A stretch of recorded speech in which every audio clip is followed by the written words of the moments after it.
Good evening, everyone. This is Brother Benson, Media, and I'm having my brother, Miguda. Miguda, how are you doing? I'm very good, Brother Benson. I'm faring on well.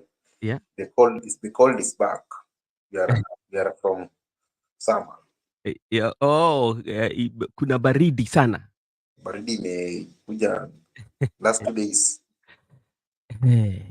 Asante sana, Baba. You know, Kenyan syllabus is at, do we call it at electronic train, ya ile inaenda kuenda, unaamuka unapata syllabus imeisha. Ile kwa sababu jana tulikuwa na syllabus ya impeachment, kidogo kidogo tu, one of the leaders fell sick, and from there the voting and the impeachment in the morning, the parliament appointment, the parliament approval, and now as we speak, there is preparation for swearing in tomorrow. So things are on high gear, things are running. And the same time, there's also a court order that is halting all the impeachment process that took place yesterday. So I don't know where we are at in terms of when we look at the constitution and so before we dive into the main discussion, we'll invite you so that you can say hi to our viewers. Yeah, to our viewers, uh, welcome to Brother Benson Media, and feel free to engage through interaction, comment section, ask question, also correct whenever we are quoting wrong clauses. And the Kenyan syllabus is at idea, they have said, Yeah. and it needs those who are called the fast runners. Yeah. Because the moment, if you don't wake up for dawns, people will feel, you'll find that people have gone ahead with 3 pages. So you need to be alert. You wake up for dawns and you Yes. need to do revision also. Before you go to sleep, you must do some preps.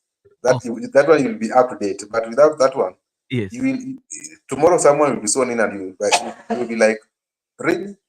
Uh, okay, thank you so much. And I'm inviting our viewers in the comment section. Just let us know where you are. You can also participate by sharing your comments because will help us also to analyze what we have. So, my brother, there's a court order, or we call it a court order that the uh, what you call the former deputy president has be gotten from the court. What does it mean? And for a layman, somebody who does not have knowledge when it comes to legal issue, what is this court order all about, or what is court order in general? Yeah, if for those who have been following this channel, they can understand because we have been moving in pace. When Rigathi Gachagua received a court order from High Court, the process of impeachment at the Senate was not fair. Mhm. It means that that court order is valid, and that court order has no, it does not nullify the impeachment process, but it does not nullify that. It has put aside the process, Mhm. that the process was not in accordance with the provision of the law, Yeah. because when the Gachagua went to court to look for the legality, Yes. irregularity, constitutional rights, Mhm. and interpretation, because the process was not concluded conclusively in accordance with the process provided in the Constitution. So Okay. that's why he was granted that court order. And the judge who granted him that court order is Justice Chacha Mwita. The Okay. same Justice Chacha Mwita who also did not stop the Senate from proceeding with the impeachment process. So it means our court are fair Mhm. because they did not interfere with the independence of the Senate. They allowed the impeachment process to proceed. So they have come to rescue the one who has gone to court that there are some constitutional rights which were violated. So that court order, it is an order Yeah. that has barred the impeachment process. But we cannot conclude right now that it is going to work that way because this is the first time it's happening in the country of Kenya. Yeah. This is the first time we're saying the precedent. And Mhm. already there is a swearing. So there is how we can analyze that.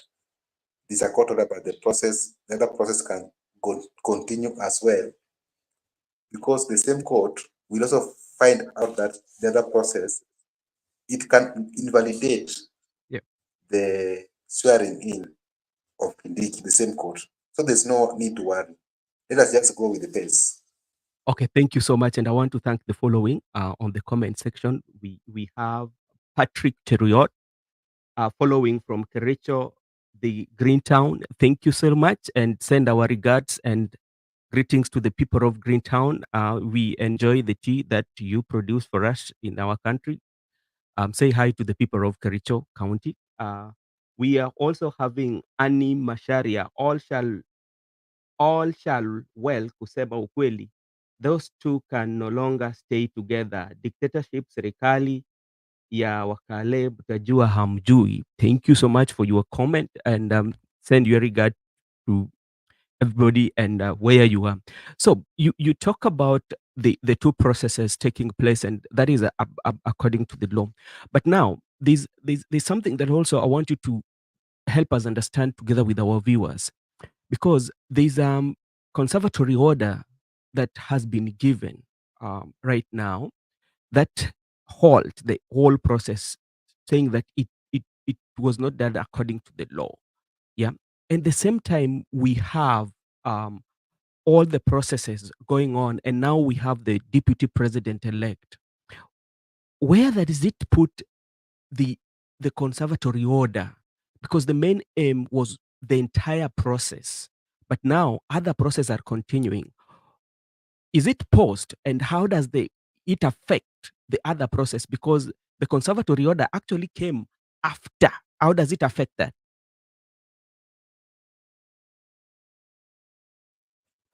Yeah, I think it doesn't affect the process, Yeah. the current ongoing process, because they are arguing that the conservatory order came after, or it came post gazettement.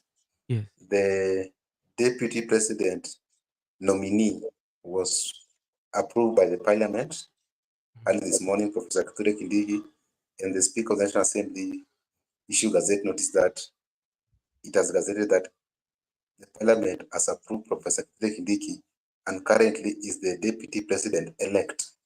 That is why they were doing voting in the National Assembly. So currently we have deputy president elect and we have the deputy president, His Excellency Rigathi Gachagua. So the political issue here is the court order is valid. Yes. We, though there are people arguing that court order came after, or Mm. court order came post gazettement of the name, Yeah. but court order, the gazettement, my argument is gazettement notice does not supersede court order. Yeah. Court order is superior to gazettement notice. Therefore, the court order is valid according to me, and also the gazettement of Professor Kindiki as deputy elect Mhm. is also valid. So, when they go on to swear him in tomorrow, because Yeah. I've seen some people preparing for the swearing in of tomorrow somewhere in the public place in Nairobi. So when they swear him in tomorrow, Yeah. it means now we are in a crisis where we have two deputy presidents Okay. because that court order is not invalid. That now need a critical advice from both sides, because you know the reason why I'm saying court order is valid, Yeah. because if they continue the battle in the court has that authority to invalidate even swearing in. Mhm. Court can even invalidate gazette notice. Court can even invalidate the approval. Yeah. So court still have power to invalidate the process of the swearing in. So the court order is valid, and we are just waiting to see how events are going to unfold. Because even if Mr. Kindiki becomes the deputy president Mhm. and Rigathi Gachagua has not resigned or has not been removed, because currently he's in the office with the court order. It's Yeah. only that office with the court order. So it means the same court can issue an order to invalidate the swearing in of Kithure Kindiki. But I don't, that is according to the interpretation of the law, but I'm looking it on a different angle. Yeah. As things stand, Kindiki is the preferred choice for Mr. Ruto. Mr. True. Ruto does not want to work with Rigathi Gachagua. So Yeah. Rigathi Gachagua just ought to see how he can ship out from the government, because as things stand, Mr. Ruto, his favorite president to work with is Kithure Kindiki. So Kithure Kindiki is going to work under Mr. Ruto for the remaining period, even if Rigathi Gachagua will move to court. But court order supersede gazette notice. Okay. Thank you so much. And we have also one of our panelists, Baraka Barigani. Hello. It's Marco Bora. Oh, Makobura. Yes. Makobura, you are in a very noisy place. Can you try to control your mic, please? Hey, Mr. Barak, how are you doing? I'm well. Good afternoon, good evening, and how are you? I'm good, and I'm good. Thank you so much for joining. It is quite an honor to have you on the show right now, because right now we are at a history has been made in this country under the new constitution of 2010. We've seen the deputy president was impeached. Right now, he no longer, we can call him the former deputy president. We also have a new deputy president-elect, that is Honorable Kithure Kindiki. What is your take on the whole process and the milestone that we are seeing in the Kenya political scene in terms of politics and in terms of constitutionality?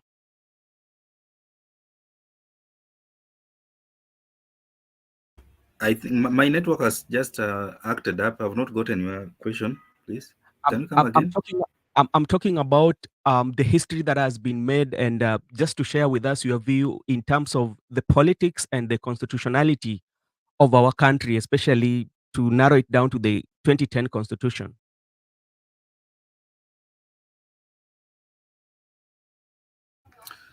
Thank you so much for that. For me, I think our democracy is just growing very fast since we promulgated the 2010 constitution. And I believe even where we borrowed this constitution so heavily, that is the United States, Yeah. they are just wondering how 14 years down the line, we have the constitution has gone through a milestone. If you remember the 2017 nullification of the presidential election, and now we are here impeaching the second in command of the country. I believe even in the US, it's not mature that much in 14 years. So I believe what's happening right now is very good for our democracy, and the maturity that Kenyans have demonstrated even from yesterday, even after the impeachment of the deputy president was confirmed by the upper house, that is the Senate. We have not seen any sign of violence from even where the deputy president comes from, and even from what is believed to be his stronghold. So that is a demonstration of political maturity in our country, which is very good. We are stretching the constitution, and the more we stretch it, the more we get used to the facts that we are living under a new constitutional dispensation. That's a good thing for us, and I believe even other countries in Africa are following up keenly. And apart from South Africa, that is parliamentary, I believe other presidential systems are also going to try to copy what we have done in Kenya, so that they can see. Because I believe after the 2017 nullification of election in Kenya, other countries try they gathered in a courage and they try to do the same, and it worked for them. So Kenya is a leading example in Africa when it comes to making this radical democratic decision. And in terms of politics, I believe it's we are seeing a new political realignment. with what is happening right now. I believe it is very early to see how many people are going to be the casualties of this process, but I'm sure this such things cannot go without claiming political casualties. And with the time, you will see the political realignment taking shape, and this thing is going to claim a number of casualties come 2027. And even though the president has, if there's no turning back, I believe Kindiki is going to be the next deputy president, and the president has succeeded in separating the Mount Kenya from east to west, because I believe some people from Mount Kenya West are not going to take this lightly. But my people from Mount Kenya East are celebrating right now, even if you see what is happening in in Tarakaniti and the neighboring counties.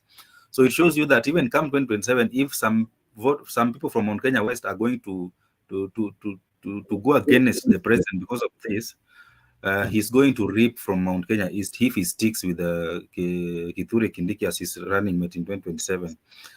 So in terms of political realignment, we are going to see a lot of political realignment taking shape, and this is going to claim a number of casualties from the Mount Kenya West mostly. MPs who voted for this motion. You saw senators, they tried to stay away from supporting the motion, but members of the National Assembly, majority of them who voted for this, I am sure voters are not going to take it lightly with them on the ground. You've seen that even starting happening.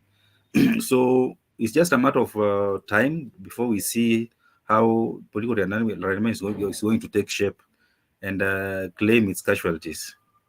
Okay, thank you so much. I will invite Ayaga also to have a say on it. And now we have a conservatory order that came from the court this morning, and it came post everything. So what does it mean for the country, and what does it mean for the legal team or the deputy president side? Benard, Benson ukwaje? Niko mzuri. Okay, thank you very much. Salimia hawa Miguda and I can't see the name of this our friend of ours, but I hope he's well. I have seen that order.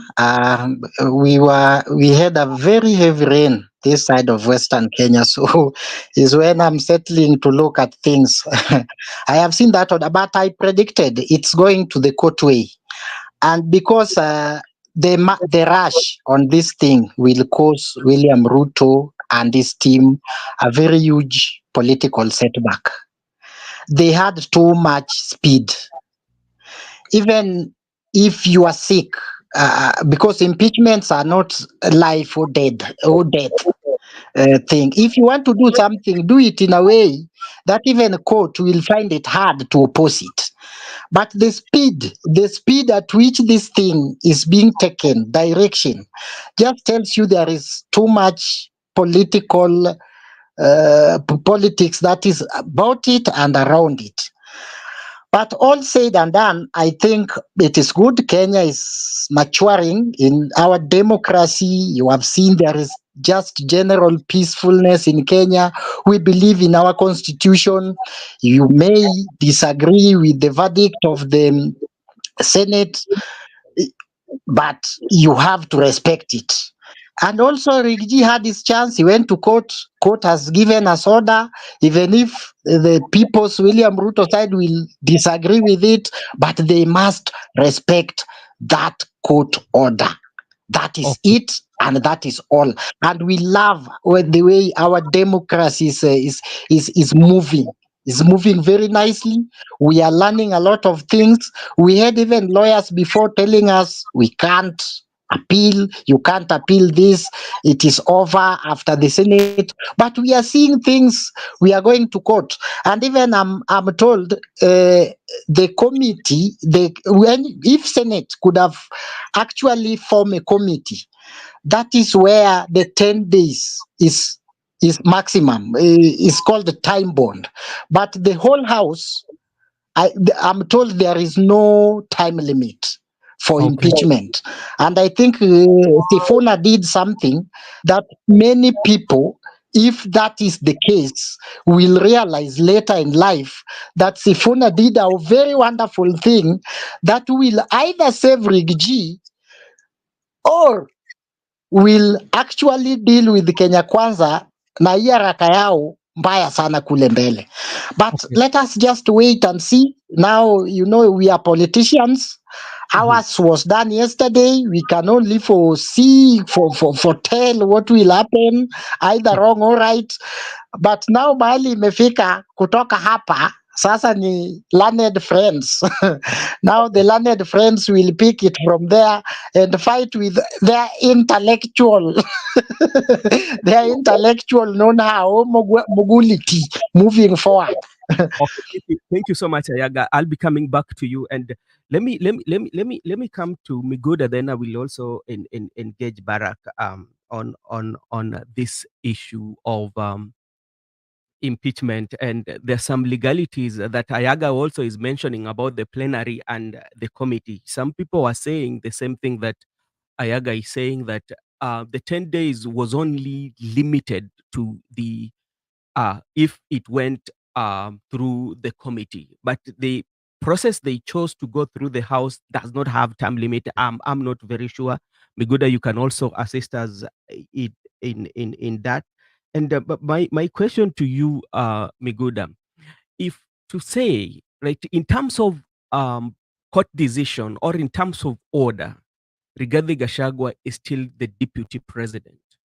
Yeah. And on the other hand, now, based on the process that has gone through the parliament and the gazettement, um, Kindiki is the new deputy president elect. In the process that the Gachagua team wins the case, what will happen to Kindiki?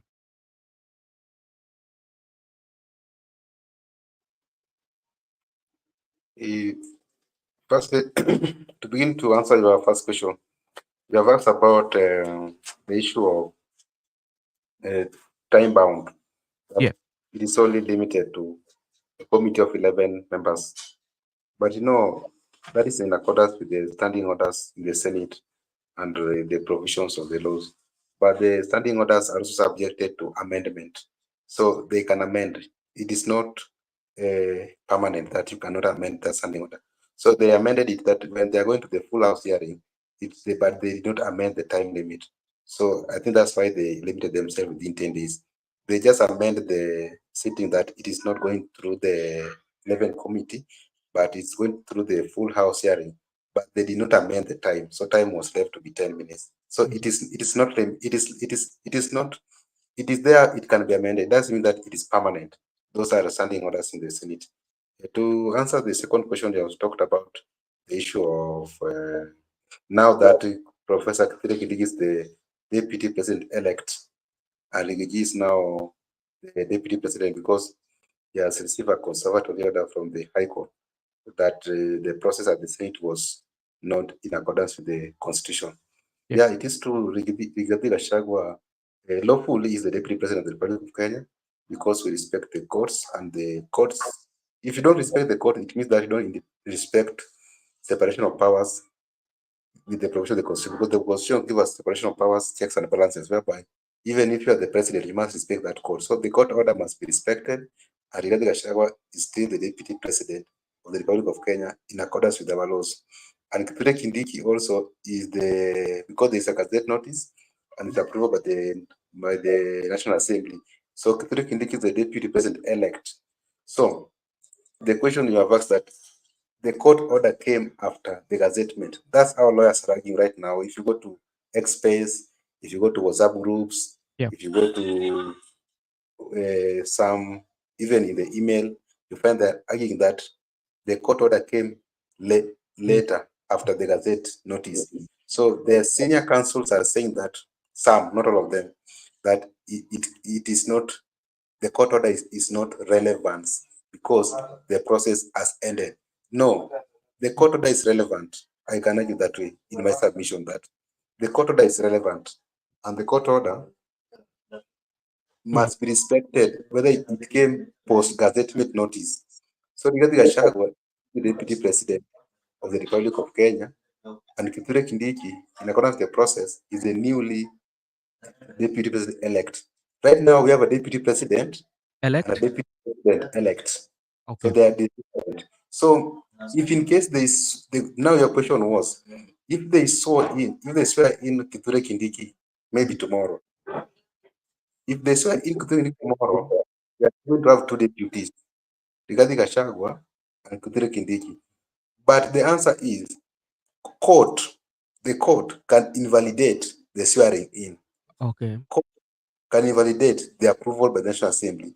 Court can invalidate gazette notice because gazette notice does not supersede the court order. The very way court order has invalidated the process of the Senate, the same court can invalidate approval by the National Assembly, the same court can invalidate gazette notice, the same court can invalidate swearing in of Kithure Kindiki. Remember, by the time we went to court in 2017, Baraka mentioned it here. And I think Ayaga has also mentioned it here that our democracy is developing. When we went to court in 2017, when Raila Odinga versus Uhuru Kenyatta, the Supreme Court, remember by that time, Uhuru Kenyatta and William Ruto Chebukati gazetted their name as president-elect and deputy president-elect. But court invalidated that gazette notice. So court can invalidate gazette notice. Court can invalidate swearing in. So there's no pressure here. Let us just look at how events are unfolding. But let us not argue that court order is irrelevant because it came late. Court order is not irrelevant. It is relevant in this case because even the same court can invalidate, because it invalidate the process of the Senate, it can invalidate the swearing in of Kithure Kindiki. So let us just wait for them to swear him in because the dispute is still in court and it has not been settled conclusively. Okay, thank you so much. And Barak, are you still here? I want to engage you here on another matter that is also very important about the IEBC because from the look of things, it seems that the IEBC is the body that is mandated by the law to nominate the the the presidency. But as it seems like seeming like I don't know whether the IBC have done so, and if they've done so, how is it possible they can do that? Yet they telling us that we cannot hold election in areas that we do not have a representative. If you have any knowledge about that, you can share with us. I think the issue of IBC and I don't know if Miguda being from the legal background may have an idea, but let me just comment that what I know is that the president, whether even when they are in the run-up to election, the president is the one who nominates his deputy and submits the name to the IBC. I don't know because you remember before you just went to election, then after election you pick, but now the new constitution demanded that you have to nominate your deputy. So it is the president who nominates the deputy and submits the name to IBC. But I believe the IBC secretariat is able now to to verify. I don't know if it's a voter or a nationality and such things before they clear. So that work can be done by secretariat. But the issue of election going to the voter, it is the prerogative of the commission, because IBC is stuck because we don't have the commissioners in place. That is why they are not able to hold any election in any of the constituency and wards that are vacant right now. But because the appointing a new deputy president does not require the process to go to vote, that's why I think the secretary just had to act on the name. Then they forwarded it to Parliament for approval. Okay. That's my comment on that. Okay, I will still engage you. Ayaga, are you still there? Okay. Yes, I'm here. Okay, thank you so much, sir. And this is the question that I posed to our panelist Barak about the IEBC. As you know very well, like after the president has forwarded the name of a deputy that is appointed by him, they validate and then they send it After that, it's taken to the assembly. But in this case, seemingly the name was taken, it is validated, and it went through assembly. And we do not have commissioners in place. What is your take? Do you have any knowledge or you can share with us so that our viewers also can understand? Okay, thank you very much. This is a very tricky situation, and I've tried to gather information because I asked somebody about what about the Kisii case, Yes. because they impeached the deputy governor, and then Simbarati had to appoint IMCA there to do what? To be the deputy now. Somebody told me IBC must validate. For validation, IBC must validate and must also gazette the name of Kithure Kindiki. But where the problem now comes, the difference between this one and the Kisii issue, somebody told me, is Kisii, that was unelected. That guy alishakuwa validated. He was on elective seat. But now this one, CS is not a member of a party. That's number one. Yeah. CS is not a member of a party. That's number one. Number two, CSS are not allowed to join politics, to be politicians. So by look of things, Kithure Kindiki, if you go by the rules of IBC, for you to be a candidate for the presidential election, you have to join a political party 3 or 2 months prior to the nomination. So as we speak, it is like William Ruto has appointed a non-member of a political party. And this one is something that is going to be played in court. Yes, because even speaker is required. Once you are elected as speaker, if you are in a party leader like Mwetangola, you resign. That's why Musalia Mudavadi resigned as a leader of ANC and as a member. So as we speak now, Kithure Kindiki is not a member of any political party, leave alone UDA. He may be a supporter, but not a member. But what is the constitution say? You have to be a member of political party for at least 2 or 3 months. So we are going to see how this thing is going to play, because the case of Kisii, that guy was on elective seat. He was holding an elective seat. So yake ilikuwa tu kugazette as a deputy governor, but it was not necessary for him to go through the process. But now Kindiki, we have a little bit constitutional hitch, and I think this one is something that will play very nicely in court, because we will know when did Kindiki now become a member of UDA, when the constitution do not allow CSS to be a member of a political party. And remember, the deputy president and the president are members of a political party. Those are the only people in executive who are allowed to be a member of political party in that cabinet, apart from those ex-official members.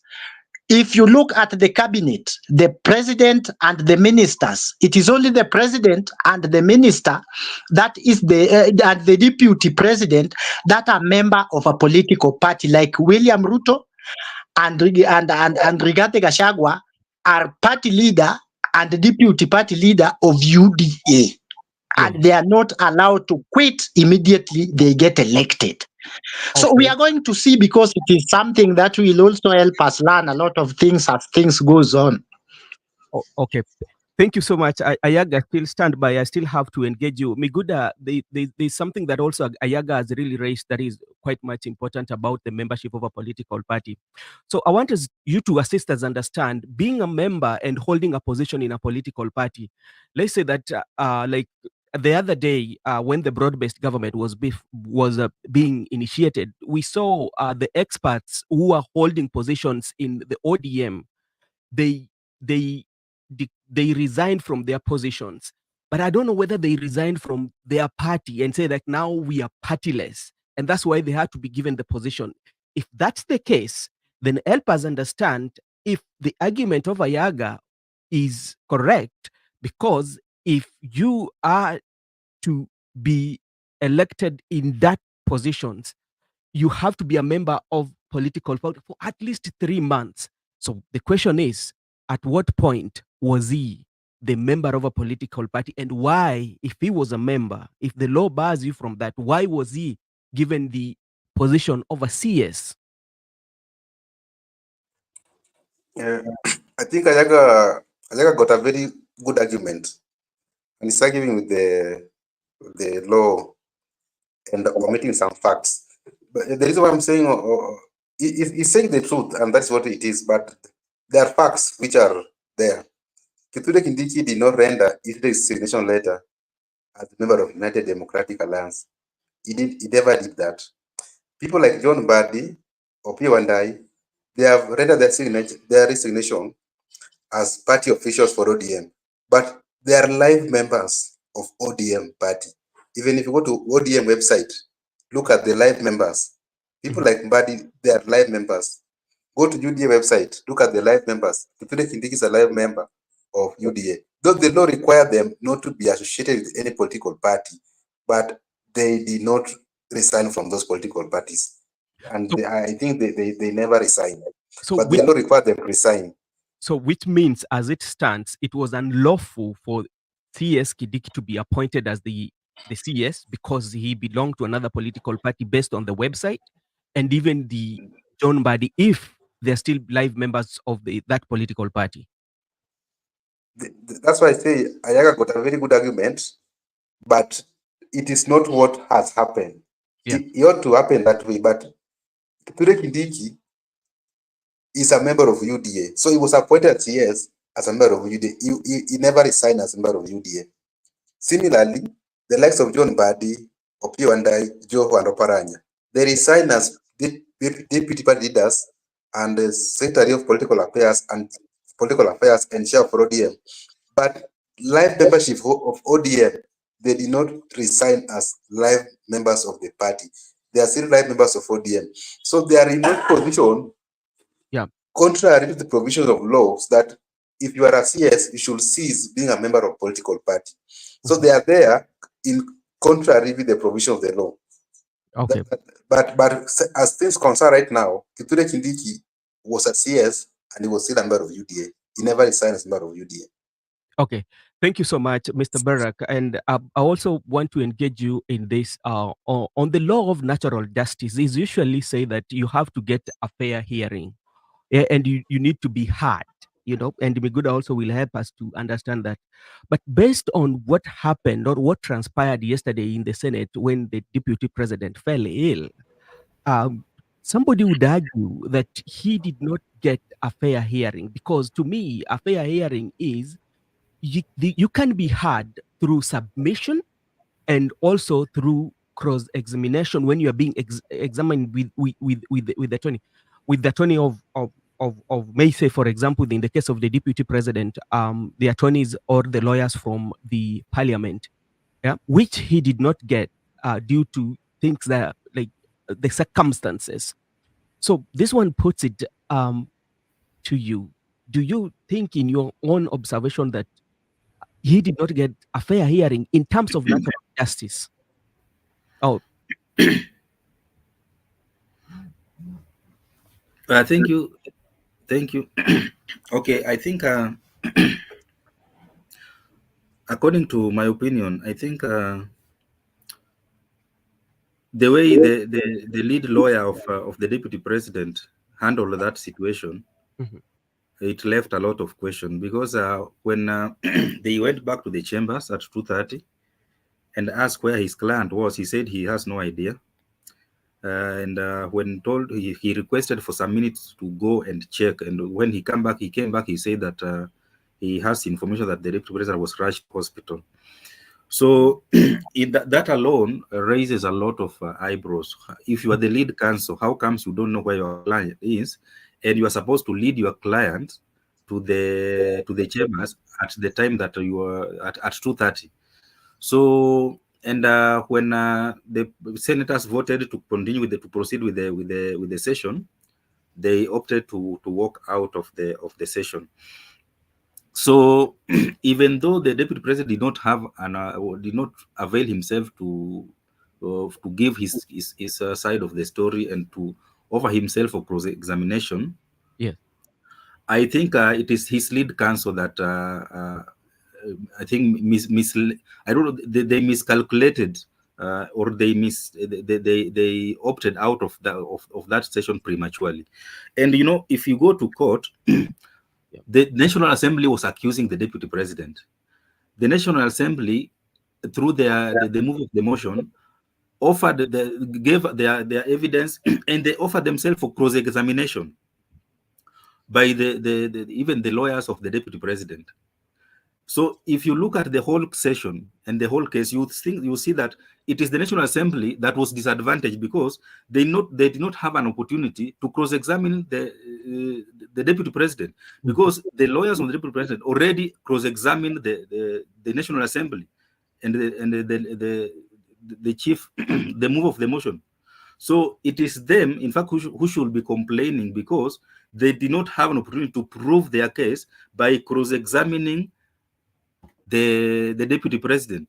And the deputy president, I think so if it depends with how you want to look at it, but it is they have a point, because they did not get that opportunity to prove their case by cross-examining the deputy president. And I think that is even if you go to court to argue that the deputy president was not given a fair hearing, even the National Assembly did not get a fair hearing by being denied opportunity by the deputy president to cross-examine them, because they already did their cross-examination to their witnesses. So it depends with where you want to argue and where you want to look at it. Okay, thank you so much. And Miguda, what is your take on that when you look at the natural justice, whereby you need to get that fair hearing when it comes to the matter of constitution? And remember, bearing in mind that sickness is something that is you cannot control, and so they're arguing that. So do they stand a chance to be listened to, or do they stand a chance to have a case in the court?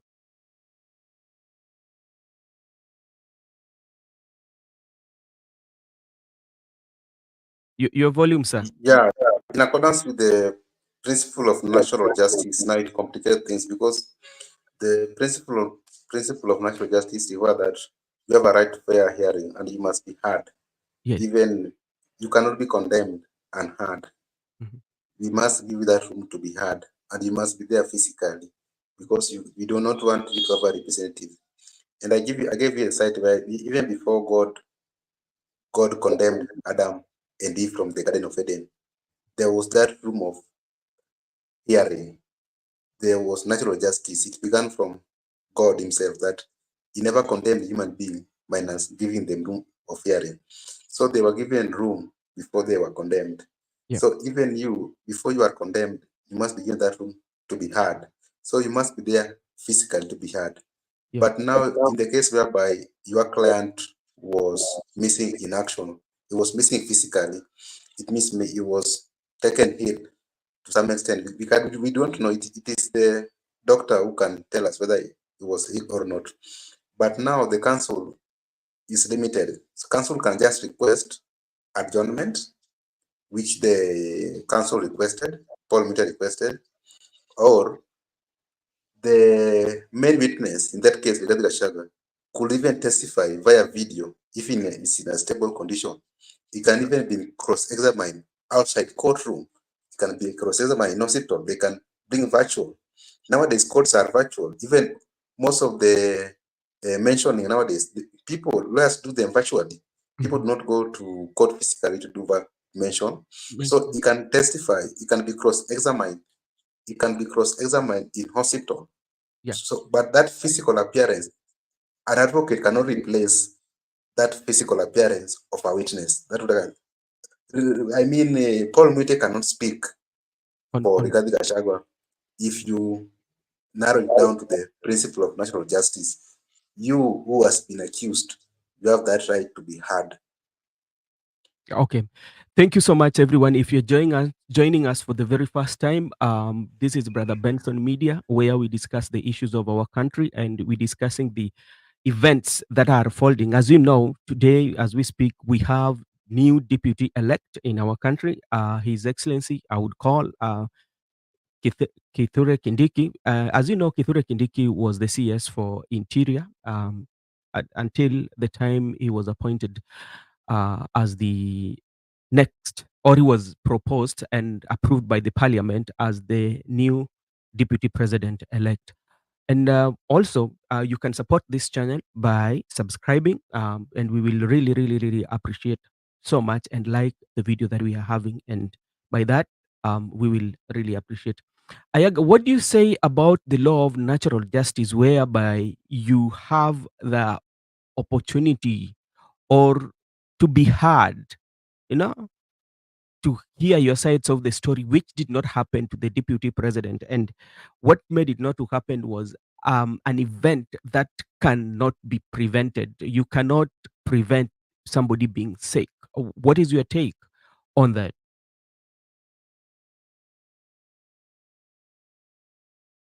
Ayo, Mr. Yaga. Mr. Okay. Yaga, that is Barak. Barak Barak. is the one.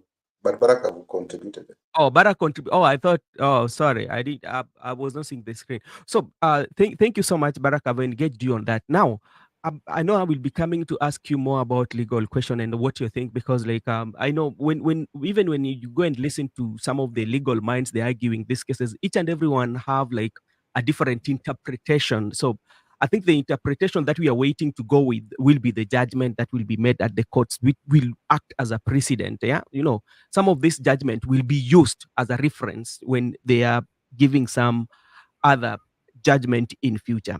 Now, there's also this argument that is taking place that the king, the speaker for the Senate, the upper house, is said to have made one of the very wise ruling in terms of um, this impeachment, that nobody can hold him or anybody can accuse him of being unfair to the both parties. Because remember, when they made a request, especially the council from the former deputy president, they had a request that the deputy can come and testify on Tuesday. And with that, he gave some time allowance, 1 hour, for the council to come and say how the deputy president is progressing. After that, it was confirmed that he could not appear in the Senate due to the condition that he had, the chest pain. That was what was said, you know, and he was not even able to access his client. Then he posted question to the Senate, especially the senators who acted as judges and the juries and the people who made the decision. And that one is said to be one of the wisest decision or one of the best decision that has been made. Barak, what do you say about that? Well, I think if you look at the process from the beginning to the end, Yeah. they were trying so much to avoid any loophole that can be used against the process in the judiciary. And that is why Speaker Kingi posted that question to them, because he said that is not a question, it's not a decision for the speaker to make, Yeah. but it for the Senate as a whole. And that is why he took that motion to the Senate, to senators to debate and vote on. And once the senators voted to proceed with the session, him as the speaker, he had no other option but to proceed with the session. So they were trying so much to ensure that they do not give any opportunity for when this issue is taken to the judiciary, because it was expected that they will go to the judiciary. So they were trying to limit any opportunity that can be used against the process to the judiciary. So we wait and see, because they tried as much as they could, but legal minds cannot miss to find something to raise. So we are just waiting to see how they are going to use that against the process in the judiciary. Okay, thank you so much. Mr. Yaga, I wanted to engage you on the fair hearing and also the decision that was reached by the Amazon Kingi to post the question to the senators, who were the juries by then, or judges, and they said the impeachment should continue. And that one leaves him, puts his hand clean because he wash his hands and say, okay, it's your decision. What do you say about that? Okay, thank you very much. I think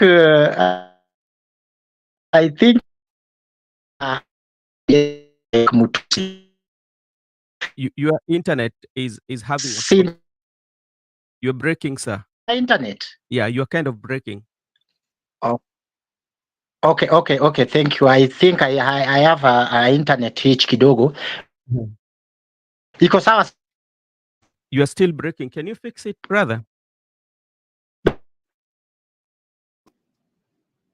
Okay.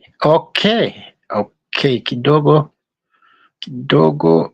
Aya, I think I'm okay now. Yes, sir.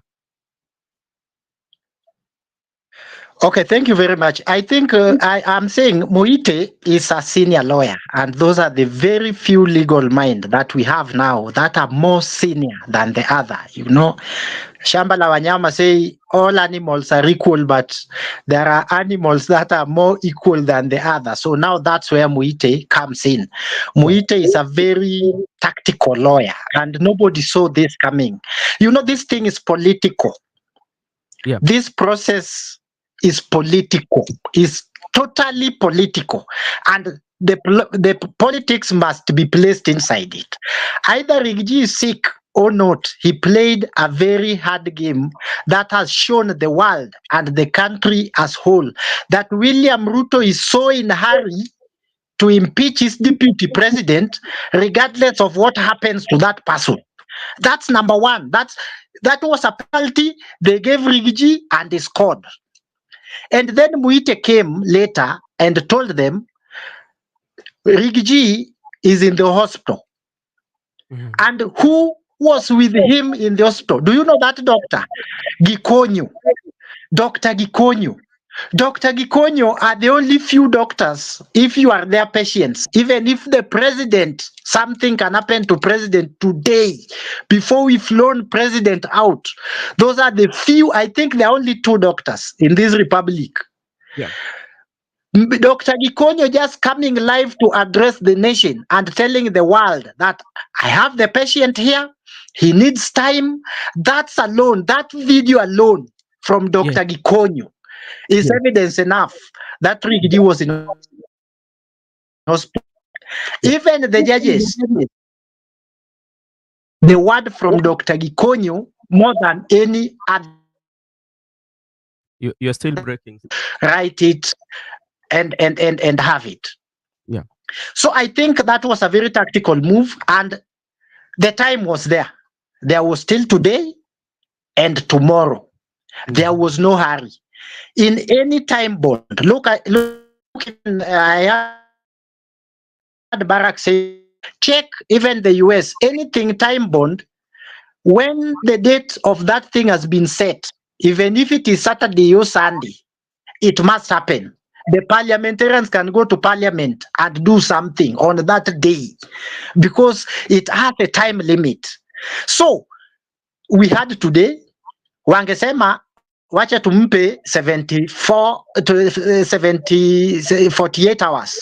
Tomorrow, Saturday morning by 9, the MPs could, the senators wange convey kwa Senate na wafanye hii maneno. So because they choose politics rather than reasoning. That's why Muite told his client, we disappear. Just disappear. That is a pure politics. Maybe Rigiji is not even sick. He was just advised, go take some bed there, rest, tushughulikie, tuange hii siasa. Because now, hata ukienda kwa ground sahii, wanasema, yani hawa watu wako na haraka mpaka hata kama mtu ni mgonjwa na bado wako na muda, you know, that perception alone, because politics is perception. It is not law. That's why we even vote class 2 people to represent us in parliament. When that perception is created now in Mount Kenya, they are judging William Ruto as a power hungry, and they are seeing this as a coup against the deputy president. And the speed at which Kingi gazetted this thing by midnight, we're talking by 6 in the morning, immediately gazetted to Mhm. swear in Kindiki, I think by noon, as law required. It is that court order that caught them off guard. I'm telling you, it's going to be very, very a long journey and a very interesting journey because Rigiji gave them penalty, but they score on goal on themselves. They could have waited, give him even 12 hours and Yeah. then convene. Okay. All right. Yeah. Yeah. I'm coming back to you. Miguda, I can see you're off screen. Can you come on, or I should engage Barak? I want to Just go on. engage you. I'm hearing you. Okay, let me engage Barak, then engage you later. Barak, Okay. now let's just look at the threshold in terms of politics. Let's put law aside. Based on the impeachment motion that has been brought, and we've seen the process that it has taken place, and it has set a precedent in the political field. And I want you to argue it in talk to around on three issues. One, the numbers. That is one. And then secondly, the accusations, and how easy it will be to impeach a president. Because from the look of things, is if you have the numbers, you can impeach somebody because you will bring more allegation and only one. Once they voted on one, you stand impeached. Does it mean that the threshold has been lowered based on how the process has taken place? Thank you so much, Ben, for that. I think, in Kenya, in parliamentary system, once a president is elected, they try so much to ensure that they control the legislature. True. Because that is where your life is. And that is why you see even when Ruto became the president, even before he was sworn in, before the case was was determined at the Supreme Court, he already went on a hunting mission to hunt for members of National Assembly. Let me change the legislature so that he can have numbers on his side.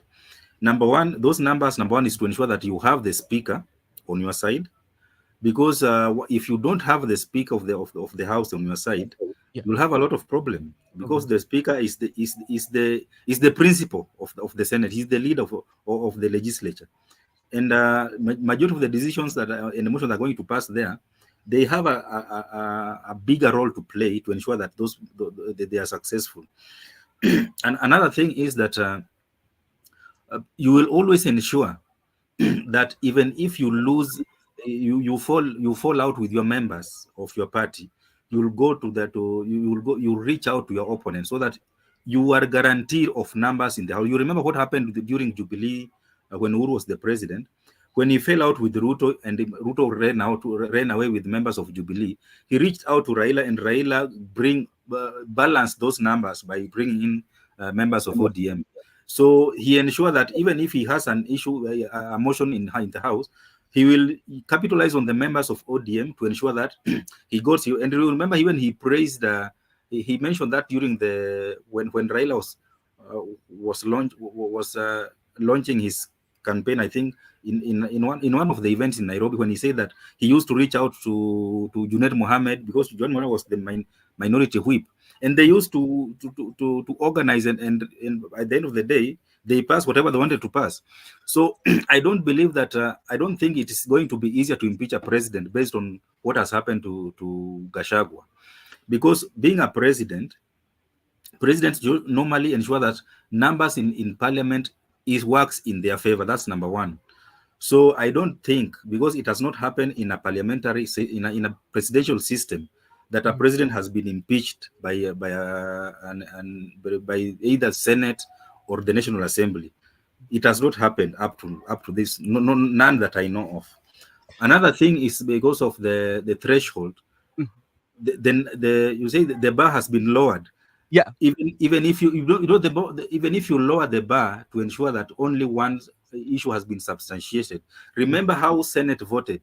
Senate tried to be rational enough to vote on issues based on how it was substantiated in the floor of the Senate. That's why you see that out of the 11 accounts that the National Assembly submitted to the Senate only found 5 out of 11. So that means that it was not even a half, because they try to be rational so that they are not carried away the way the National Assembly was carried away. So they were voting on issues based the lawyers tried to substantiate, not the lawyer, but the move of the motion tried to substantiate those ground. So that's why they, out of the 11, they only got 5 that they now convicted the deputy president for. But this being a political process, and you remember that, the deputy president, being a one-time member of parliament and now went on to be the deputy president, he had not invested in political capital in this country. And I think that is what has worked against him when it comes to now having numbers in parliament. If you compare him and the other people like the Raila Odinga, William Ruto, Uhuru Kenyatta, these are people who have invested heavily in political capital. And that's why for them, having numbers in parliament is not a big issue. But Rigathi Gachagua has not invested politically in this country because of the time that he has been in politics is very short. And the way he came into the politics as a first-time member of parliament, went up to the deputy president, and he did not invest very, very well politically. And that's why even you see members of the National Assembly who supported him were just a handful. Comparing 281 against 44, politically, that's a very small number politically. If he could have been able to pull even 100 members of parliament, he could have forced even the president to go back to the drawing board because of the number. That's why you saw even when Uhuru fell out with Ruto, Uhuru could not think of impeaching Ruto because Ruto had already invested politically and he was having a good number that was supporting him. So if you have not invested politically, it's always good to go slow when you in terms of creating more enemies in politically. I think that is what has worked against the deputy president because of not being able to invest heavily politically. And when he needed members of the parliament to stand with him, he could not marshal a good number because of lack of investing in politics. And that is what has worked against him. Okay. Thank you so much. I will engage you in investment politically on this in another angle. I don't know whether you will agree with me. Mr. Yaga, do you feel or do you think like the threshold has been lowered or based on how the process has taken place or the bar has gone up? Yeah, they have lowered the bar. Lowered it. It easy. It is very easy. Bernard, it shouldn't be. It should not be because we have the process. Yeah. If we have the process, you only look for the numbers, and the process is there in the law. Should not deceive you that now because the process is there, and also you have the numbers, you can impeach the deputy president or the president. I heard of Omutata yesterday. Omutata said, in case of impeaching, the law only provide the impeachment of the president by law, what we have in Kenya, by law. In case of deputy president, they have to modify those articles to meet the requirement by law for the office of the deputy president, which was not done because of hurriness, yeah. And all these things they are going to be discussed and challenged in court. Okay. Number two, we have lowered. That's why I was trying a little bit to defend Gachagua, not because of him as individual, but the process. We lowered it too much. Bernard Benson, if you look today, if you want to impeach Ruto, utapata sababu ya kumtoa. Sababu iko. Kitu hauna ni numbers. Now process iko. So what if everything now the number stands against him? We will impeach him. And if all politicians, all of them, even Kimani Chungwa, if you want to remove him, sababu ya kumtoa tunayo. Kitu hatuna ni numbers. So let us not make this thing in a way that we only require a number to impeach whatever we want to impeach. That is the only worst thing about it. Because I had my brother, my brother Barack talking about the accusations. He said they were 11. They only passed 5. Do you know why 5? Because those 5 are political things that shareholding, being subordinate to the boss, things that you cannot approve in court because they are political. They choose 5 political ones to impeach the Rigathi Gachagua. But the criminal ones like money laundering, owning sijui vipingo, kunyang'anya baba ndugu yake mali, those ones were put aside because those ones are very plain cards that can be played in court. They only choose the 5 political issues that, according to Orengo and Otiende Amolo, you only believe that by saying that sharing, you are a shareholder at that thing alone, by believing it can cause an ethnic animosity in a nation. Surely, by believing. Yeah, by DP coming out to call out the NIS director, that's alone, by believing, there is no evidence, by believing alone, yeah, it can cause a national insecurity in a nation. It jeopardizes the security of a nation. You ask them how, they're telling you no, just by belief. So by looking at these 5 that they passed, it is political. So in terms of criminal things, hizo ni zilikuwa ingredients za kupika ugali. Sasa ugali ilifaa ipikwe, ishapikwa. Ugali ishaiva, iko kwa meza. Sasa koti inaenda kuangalia ulitumia kuni gani kupika hii ugali. Before we see this food, it is good for consumption. That is what courts are going to do. You have done your political part. Okay. But that process is very dangerous for future leaders if it will be maintained in that way. Because this case is Benson, the case you will hear when we go to court, somebody will say, in the case of Rigathi Gachagua, on that year, this is what happened, and this is how it was, and it ended. So let us create a very good precedent, and let us raise that high so bar that we don't destabilize our country by just having numbers and the process. Sababu hata Raila akiwa president leo hii na ukuwe na namba, sababu ya kumtoa iko, sababu iko tena mingi zaidi ya sana.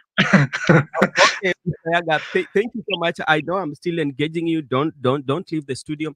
Makobura, habari gani? Hey, good evening, everyone. I hope you're all doing good. We are fine. We are having a discussion, and I will engage you soon. Immediately, I'm done with Miguda and Barack on an issue.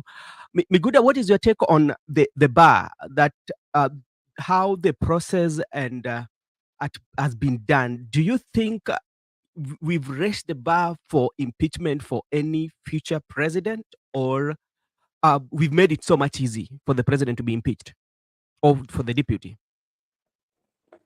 Before I respond on the bar, let me reiterate the character of Senior Counsel Paul Mwite. Paul Mwite, the way Yaga said, those are one of the tactical Senior Counsel you can bank on when you have any pressing case in court. Pressing case, not only any case, but pressing one.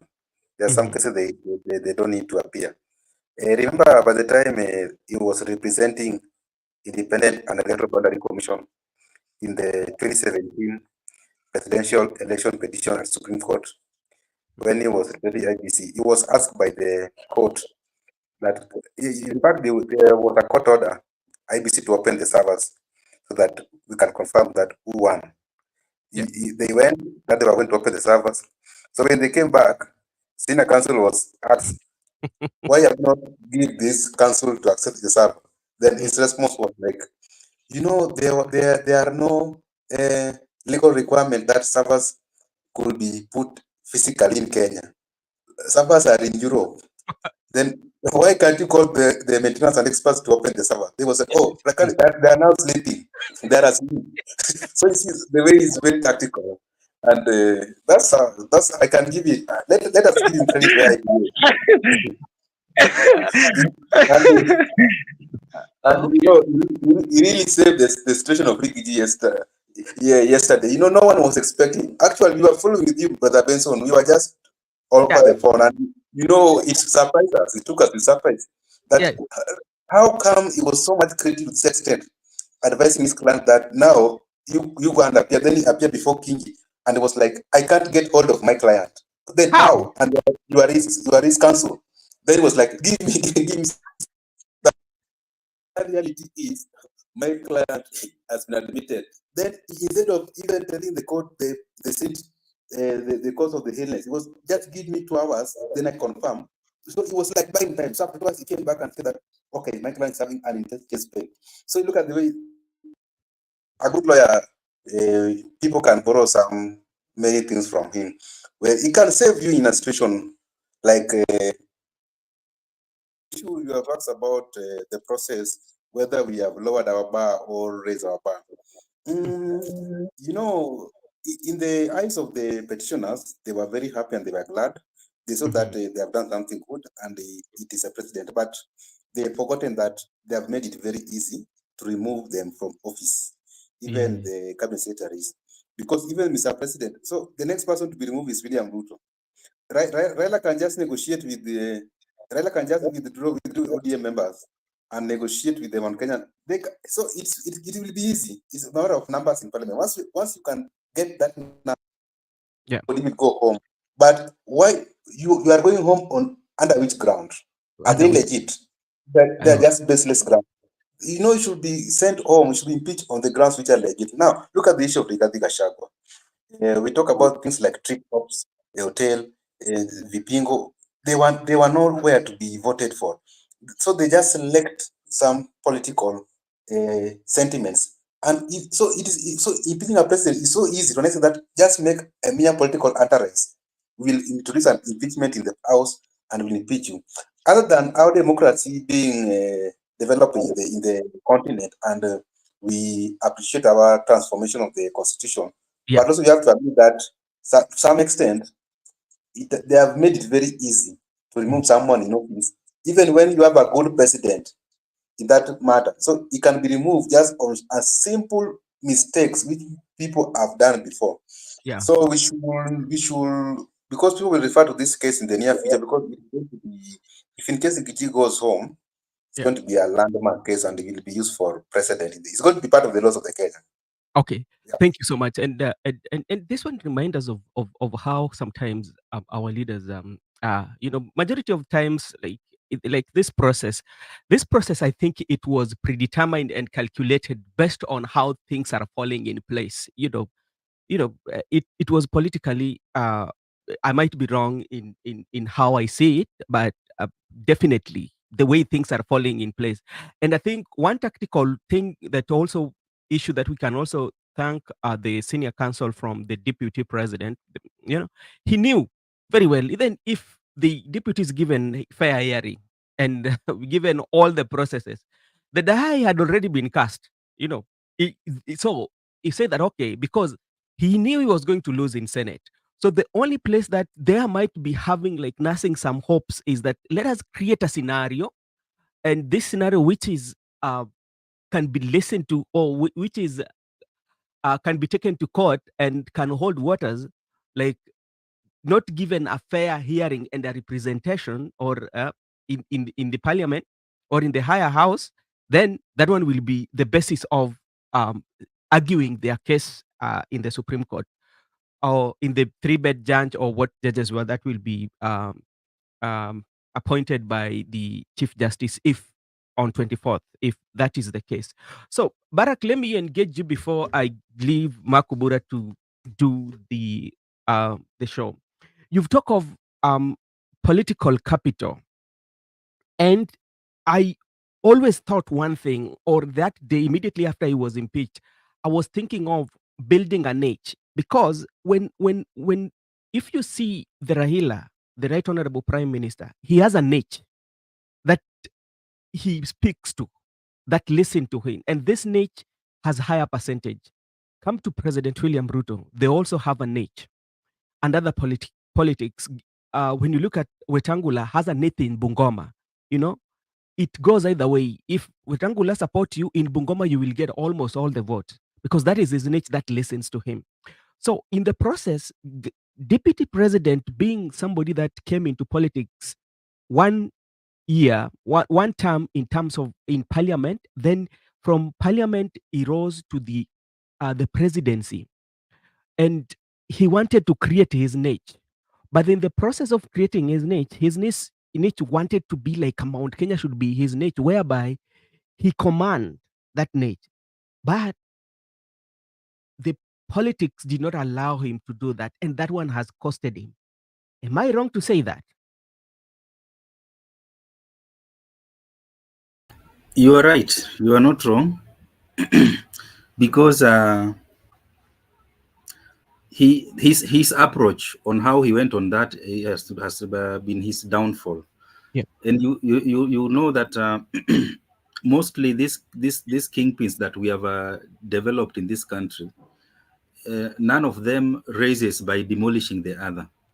If you remember how Raila grew to be the kingpin of the Luo community, if you see how Ruto struggled with Moi to become the kingpin of the Kalenjin, and even how Uhuru became the kingpin of the Kikuyu, he did not demolish Kibaki to become the kingpin.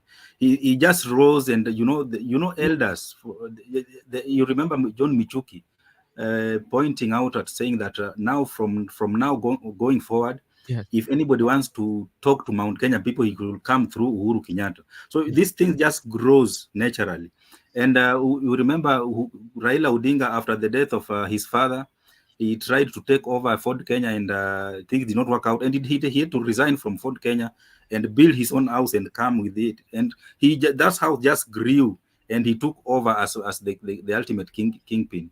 If you look at how the likes of Mudavadi and Wetangula has been surviving, and Wetangula being the kingpin of the Bukusu people, and Mudavadi also trying to struggle with the Luyas, and also his own sub tribe of Maragoli. These people, they just rose naturally. So Gachagua, he tried to demolish Uhuru Kenyatta, and I think he was used like a gun for hire to demolish Uhuru Kenyatta, and he went overboard even by involving the family of Uhuru Kenyatta, even the mother, so that he can cement himself as the kingpin. And I think that thing has just came back and has hit him so hardly. You remember even when it is believed that he sent goons to steal from Uhuru's farm in Northlands. Northland. This kind of tactics, they are not sustainable. They are not long term. So because he had only short term strategies, and even tried to bulldoze elected members of parliament to submit to him, or if they are not submitting to him, then he labeled them using some funny names. So I think this has just worked against him in the short term that he has been there as deputy president. So I think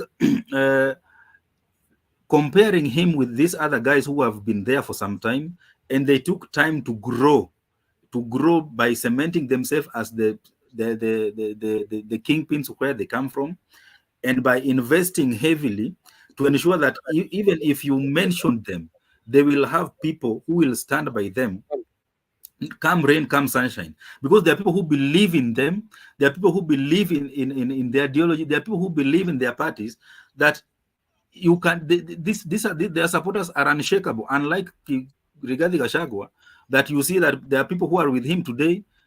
Tomorrow they've shifted their allegiance. The day after tomorrow, he has not built his political base to a point that he has an unshakable base. And in politics, if you don't have a base, uprooting you becomes very easy for your opponent. I think that's what has happened.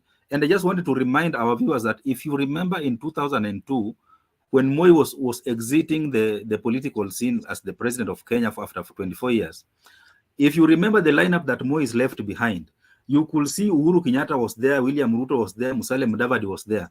And you see these Alonso? guys. No, Kalonzo had already shifted camp with Raila Odinga. Yes. And you remember when Uhuru was the candidate for KANU, and Mudavadi was like a running mate, even though then we didn't have running mates. But since he was he deputized Moi for 3 months. 3 months, yes. Yeah. So Ruto was there as the Secretary General of KANU, if you remember. And remember, in this lineup, Uhuru has already served 2 terms and has retired.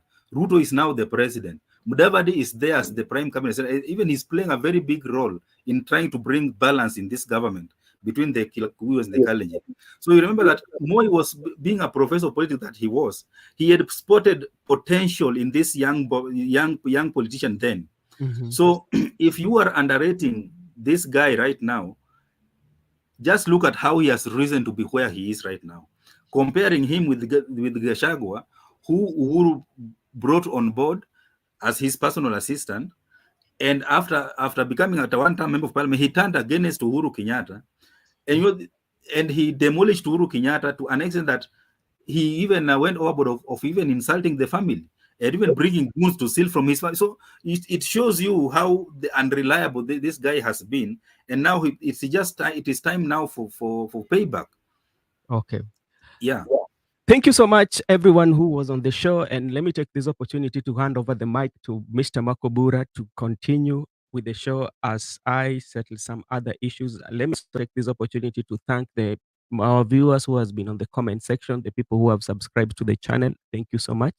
Continue subscribing. So because this is a place whereby we have this kind of discussion, and you can also share your view. We read at them and we debate on them. Thank you so much, and may God bless you, and may God bless our beautiful country of Kenya as we see the syllabus changing each and every day. Thank you so much, Makubura, for your time. Okay, thank you. Before you leave, thank you so much. Before you leave, I have a question on the topic that we are having today. Yeah. Deputy President-elect Kithure Kindiki. Yeah. I think I'm disputing that heading. Why? Tell us the reason why. Because I don't really think that Kindiki has been was elected. I think the term we'd only use that if he had gone through the whole process of election and everything. No, so but we would be right if we say appointed deputy president. No, but he went through IBC. IBC approved him. But no one has elected him. You know, the constitution says under the law of democracy. Let me hand you over to Migoda. Is the person very good with Yes. the law? I'm a layman. Okay, maybe before you go, allow me to also take this opportunity to say thank you. Thanks for hosting. Thanks for starring. And also thanks to Mr. Barak. I hope he's still around with us. He's still thanks to Eric and everyone who joined. I saw we had a good number of viewers today. That is so excellent, and we really appreciate. I just wanted to remind our viewers that this is Brother Benson Media, and here we say your opinion counts. If you are new, kindly like and subscribe to the channel. Okay, thank you so much, Mr. Laban. Karibu sana. Naona umeingia saizi. Asante sana, we tuonane. Asanteni sana. Okay, thank you. Yeah, so to my brothers, Barak and Migoda, I think you will just first allow me understand how we would be right, or you would be right to say that the deputy president-elect Kithure Kindiki. Migoda, I think you kindly clarify for me that. Objection. So you are objecting. You are objecting the title. Okay. If you rely on the order paper, I think order paper number 2, communication from the chair. Today, if you are in the National Assembly during the morning session, if you're following the morning session of National Assembly, order paper number came from the clerk, and it was given to the communication from the chair. So the chair communicated to the House that he has received a nomination. Underline the word nomination. He has received a nomination from President of the Republic of Kenya, who has nominated Professor Kithure Kindiki as the new Deputy President nominee to occupy the office of the Deputy President after successful impeachment by the Senate of Deputy Rigathi Gachagua, EGH. So in that communication letter from the chair, it goes further and reads that the name was submitted to IBC, and the IBC has approved that Professor Kithure Kindiki is qualified to be the Deputy President of the Republic of Kenya based on his document were published in that letter. I have it in soft copy. I'll share it with you. Birth certificate, academic qualifications, clearance from DCI and even tax, KRA. So he had no any pending unclearance. So he was cleared by IBC. So he received that letter from Mr. President as a nominee who was being cleared by IBC. So at the House, they were to approve that name as per the Constitution. During approval, they were given that room to vote. So they voted. Vote was done manually because the electronic voting was having some technical problem. So they voted manually, and they, out of members present, 0 abstained, 0 were nay. The high sayers were 230 plus. So he was elected. So after that one, there was a gazette notice from the chair. He gave us the gazette notice that Professor Kithure Kindiki is a newly deputy president elect. Now he's no longer a nominee from the president. Now is an elect because he has passed through approval by members of parliament. He has passed through IBC clearance and approved by the parliament, and approval was done through voting manually. So he's no longer a nominee. He's a deputy president elect, and he will assume to be the deputy president after swearing him. Now he will become the deputy president. So I think I've distinguished between nominee, approval, elect, and deputy president, but he was not appointed.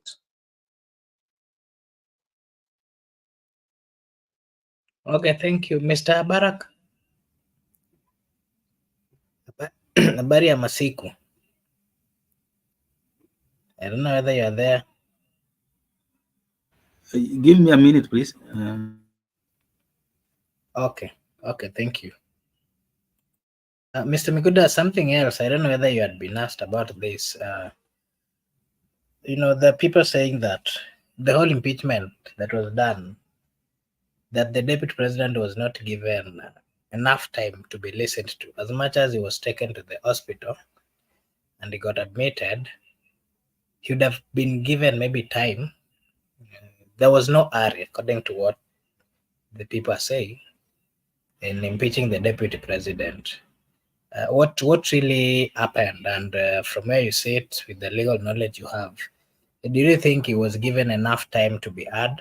And as much as he was sick, what is your take on the Senate ignoring the fact that he was in the hospital and he was not there to defend himself? I think we have discussed about that one, and I can just add something just on what you have said earlier. Not that he was not given time. He was given time. Time was there. He's the one who was missing in action because of other things which were beyond human control.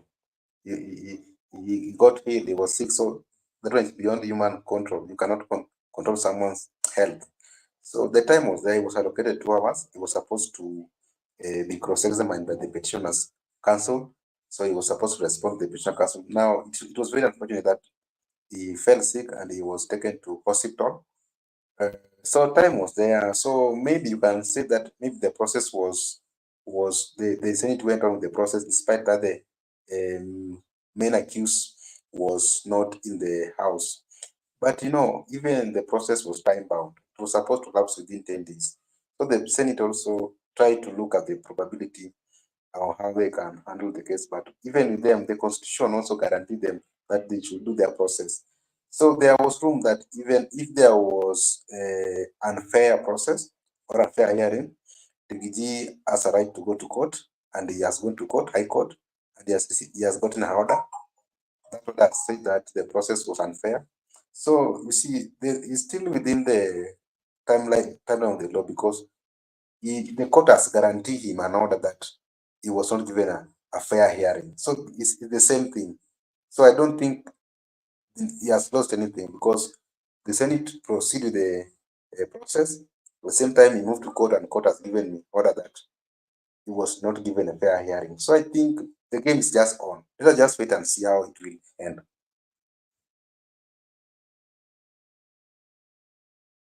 Okay, thank you.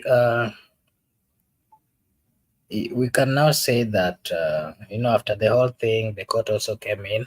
I know that you had talked about this, but just on a brief explanation on that. We saw the court in, what is the name of that place? Kerugoya. Yeah. Stopping the appointment process, and maybe the swearing in of the new appointee of the president as the deputy.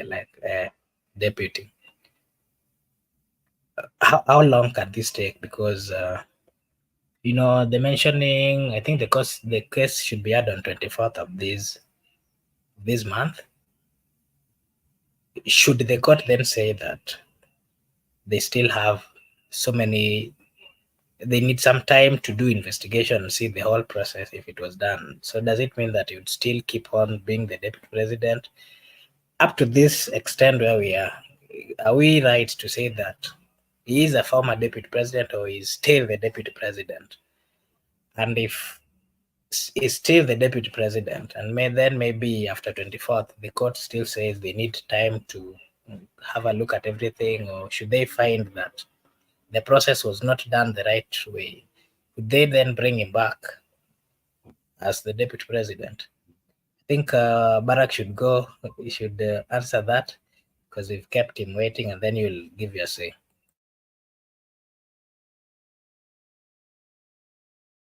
Sorry, come again. I didn't get the question. I just had part of it. I was just asking that now that there is a court, there's a court that has pronounced itself that the new appointee, the professor who is supposed to take the position of the deputy president, that the whole process should be put on hold. Should the court then find that the whole process was not done the right way, does it mean that they will bring back Gachagua as the deputy president? And for how long are we going to see him maybe waiting in that period? I'm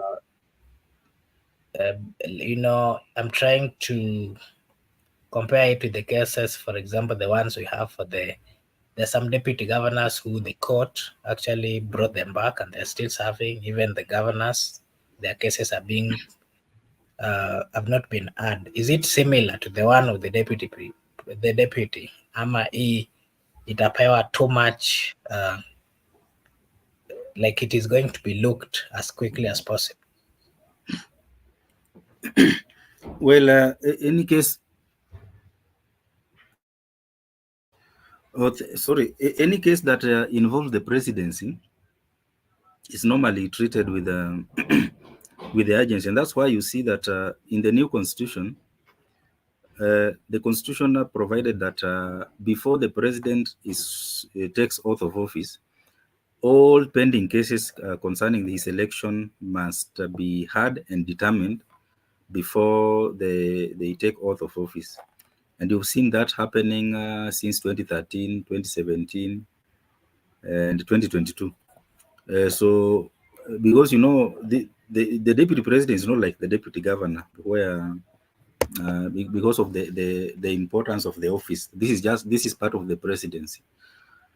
So, since this is the first time this is happening in this country, I believe it's also we can say it's a momentous moment where things are so unprecedented, and the more the events unfold, the more we take note. And I believe even the lawmakers will try to amend where it's like where it can be amended to ensure that if there's something that is not going on well in future, to prevent it to going the same way in future. So if I'm not sure because lawyers are arguing differently depending with where they stand, because others are saying events have already been the notice has already been overtaken by events, because it was trying to conservatory order was trying to stop the approval of the new deputy president, and the new deputy president has already been approved by the National Assembly. So it's only the swearing in that is waiting. So since I'm not a lawyer, I can just give an opinion based on how I'm seeing it. I think what they are trying to do, they're just trying to delay the inevitable, because even if you see how the process started and how it ended in the Senate, it was something that was already descripted and already determined that it must go a certain direction. So even the issue of regarding being taken ill and being admitted, and you can agree with me that part of it is political more than health issues.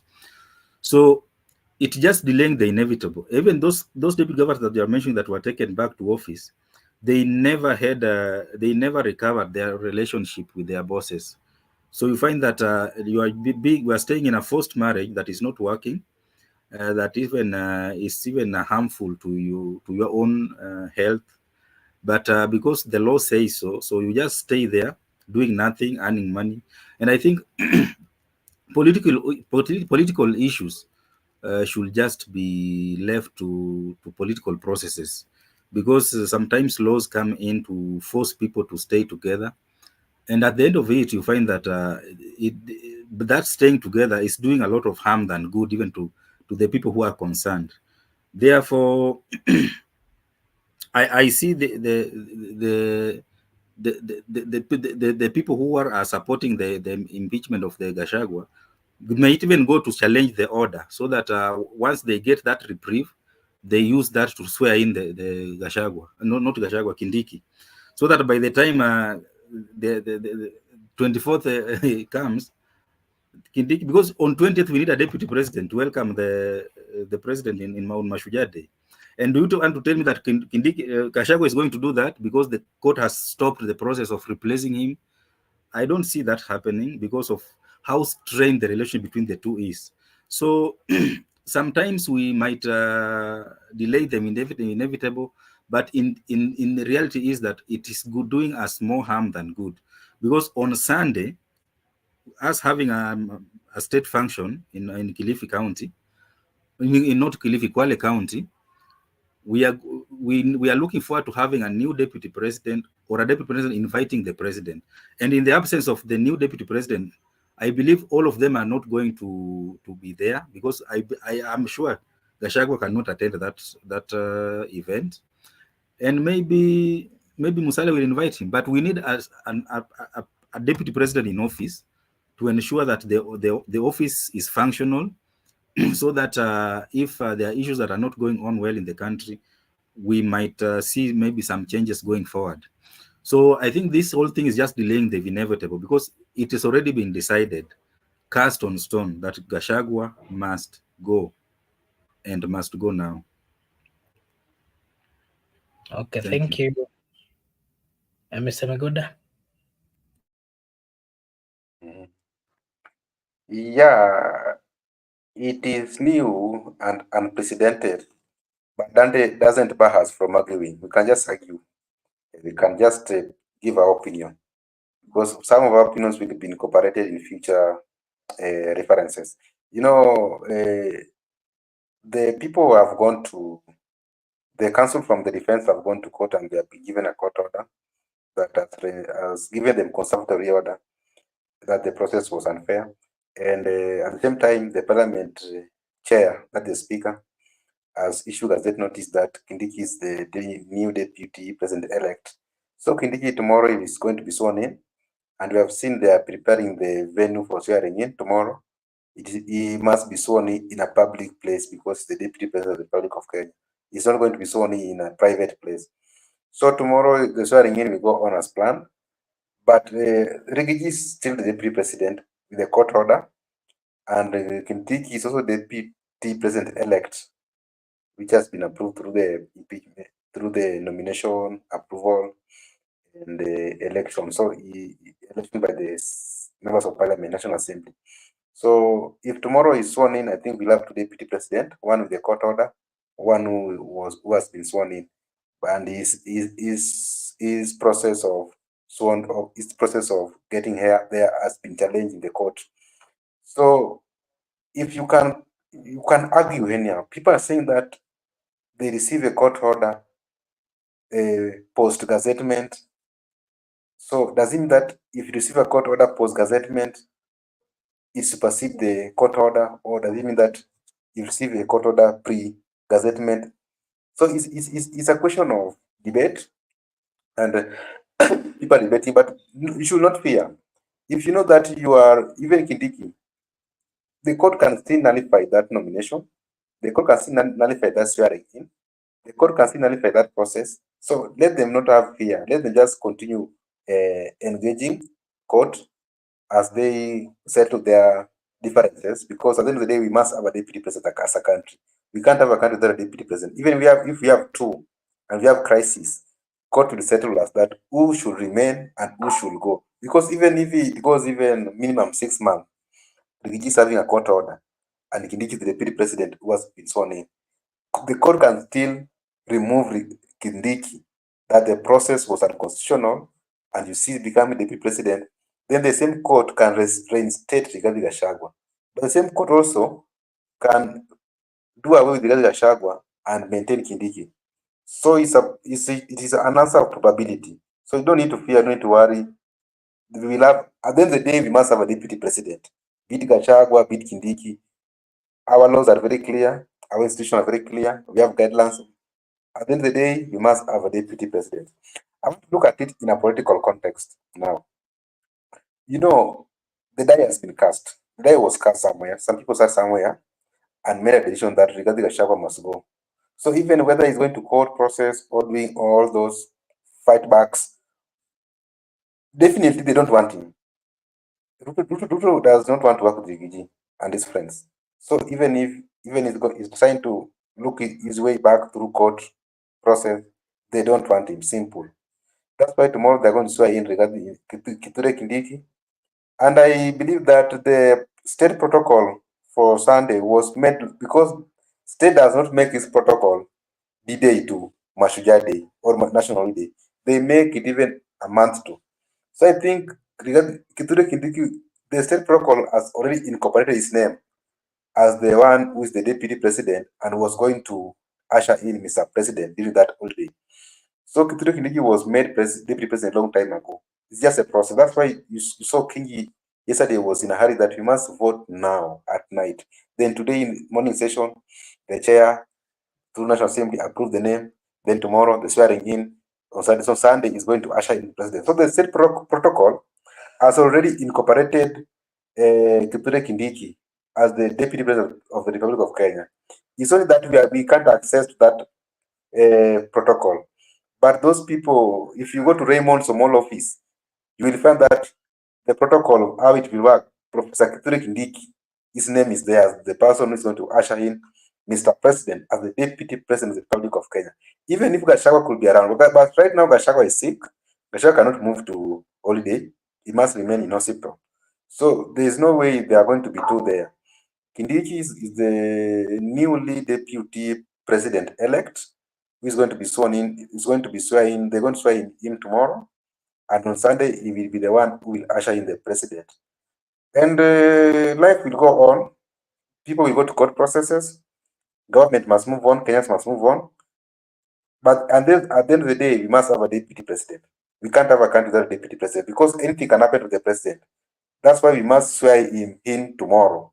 Because if anything happens to the president between tomorrow and Sunday, So where are we as a country? We must have someone who, if anything happens to the president, we can have a president. Okay, thank you. Maybe a question that I would also want to hear from you is, with the new deputy president, Professor Kindiki, coming in, what then are we supposed to expect as a people? Are we not going to see, are we still going to see differences between the president and the deputy? And how is this, professor going to be different to Rigathi Gachagua? So, so many people are asking that if he wouldn't maintain Gachagua to 2027, what was the hurry of him even trying to get him out and bring another person? What was so tough for him to wait for 2027? What is it that he was doing that he needed to just ensure that he got Gachagua out of that office before finishing his term? What was it that was tough, that was even they could not talk about and solve and come up with a solution? That, people are asking so many questions that, if if you followed the campaign of the president and the deputy, with Gachagua, Gachagua was the striker of William Samoei Ruto, and he would attack when sent to go attack. He would attack. He would seriously attack, And then we've gotten to a point where now they're having differences to an extent that that Gachagua has been even impeached. So many people asking what really happened that the people of Kenya are not aware of. That the men of God, they used to call themselves, with the with the spouses who are pastors, would not talk and then come up with a solution. Just maybe your take on what you think the relationship of the new deputy president with the president going forward, and if this is going to solve such situations where the president and the deputy are having differences, and if one of them has power, he ensures that one of them is impeached. And is it going to go down up to the governor, the county levels, where we've seen the governors and deputy governors also having issues? Is this impeachment going to solve this kind of things? Just your take.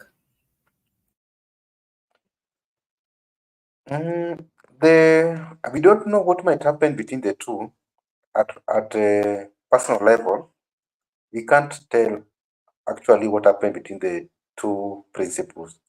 Maybe that's a story that they will live to tell us another day. But we have been told, and with the senior politician, that William Ruto is a potential dictator, and William Ruto only want yes man around him. If you have a divergent opinion, or if he spotted you that you are more active, or you are active, you want to compete, he will crush you, or he will not want you around him. He wants people like Ishungwa, those who can sing yes, yes. So Gachagua maybe was someone who's very active, and you know him, you know his character. So either way, one must go down. One was to leave.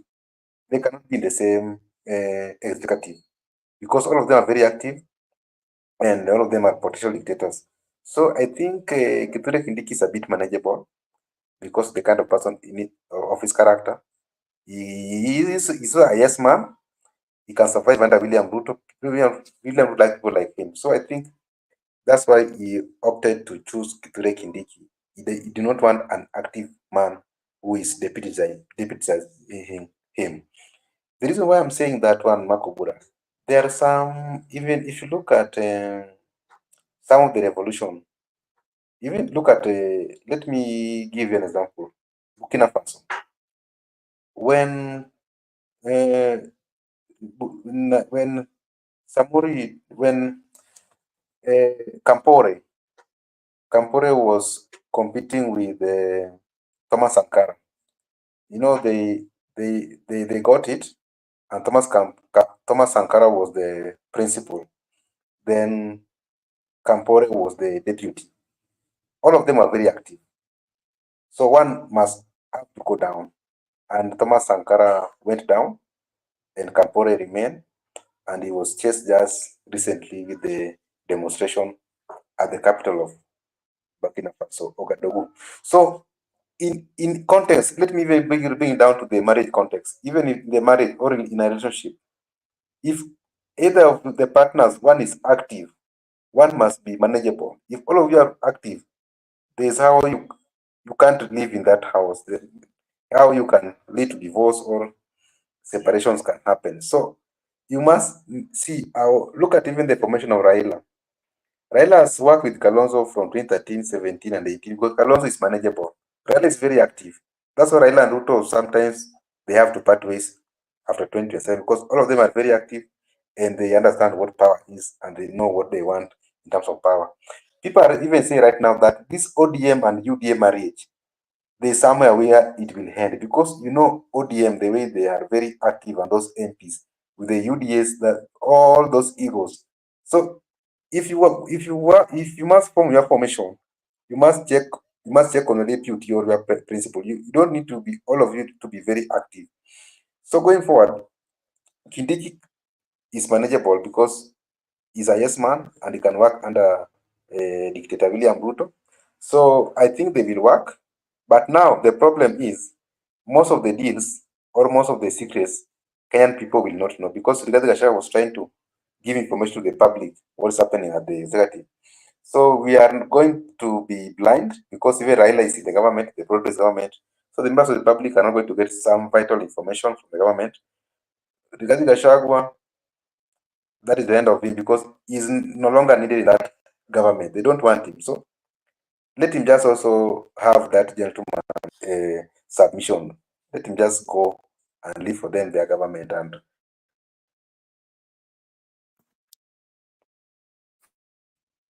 Okay, thank you, Mr. Barak.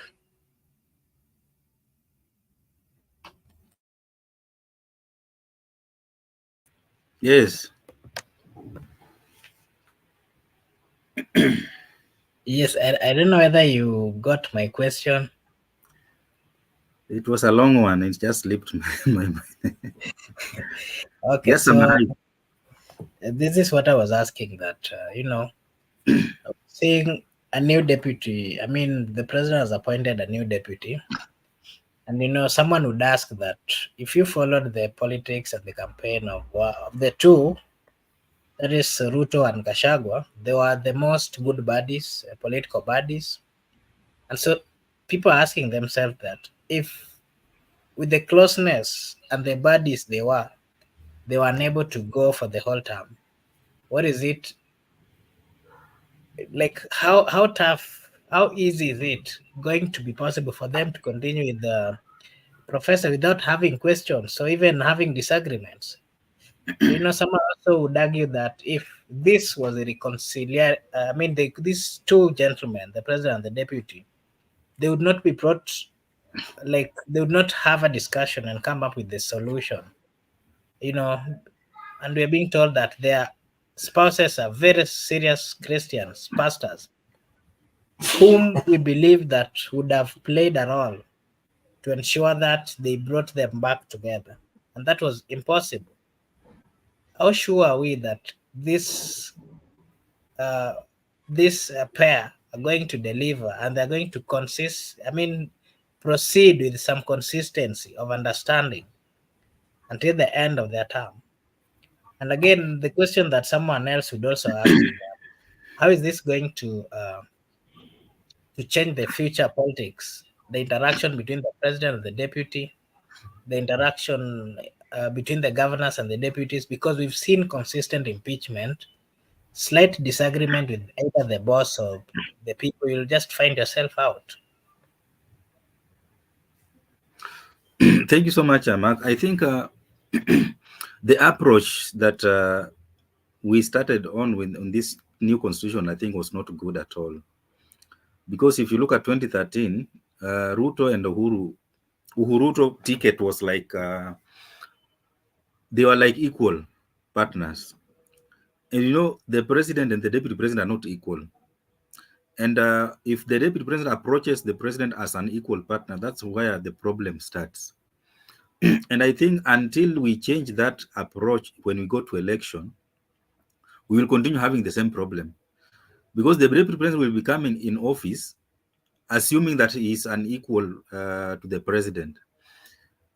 And the president will feel that the deputy is undermining him because he feels that they are all equal. And that these squabbles will continue until the day we will realize that the deputy president and the president are not equal. That's number one. And you know, this issue of being equal is brought because of the issue of numbers.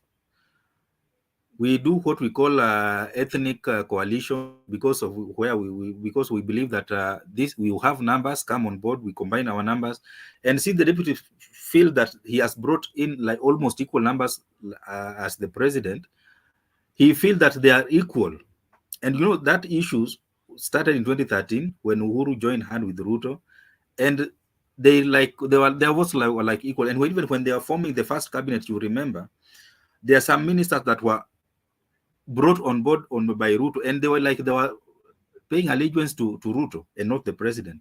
And when 2027, when 2017 came, that's why you see some CSS were had to be relieved because of that loyalty, because the constitution envisions a situation where the president is the head of state and government, and he is the one who is elected alongside his deputy. So the deputy is not coming in as an equal to the president, but as a principal assistant. Until that thing sinks into the minds of the people who are coming to be deputy presidents, they will continue having problems. And you see, even governors, they bring their deputies based on ethnical arithmetics so that they can secure the gubernatorial seat. And the deputy governor comes on board with an assumption that I am equal to this governor. And even when the governor is appointing CECs, the deputy governor also bring in some members from his side.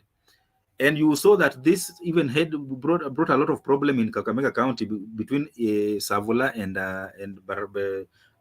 Fernandez Baraza. So that approach itself is the genesis of all the problems. If you go to the US, even though they try to balance the equation of how they can maximize on the votes, the vice president does come on board as an equal to the president. That is where the difference is. So if you look at Kindiki right now, Kindiki is not being brought on board because he's equal to Ruto in terms of numbers or the votes that he brought on board. So that will make it very easier for him to work with Ruto to the end of 2020, to the end of Ruto's term. But if they go again to election, and the deputy president is pegged on how many votes you can bring on board, and once they deliver a substantial number of votes, they will always feel like they are almost equal to the president.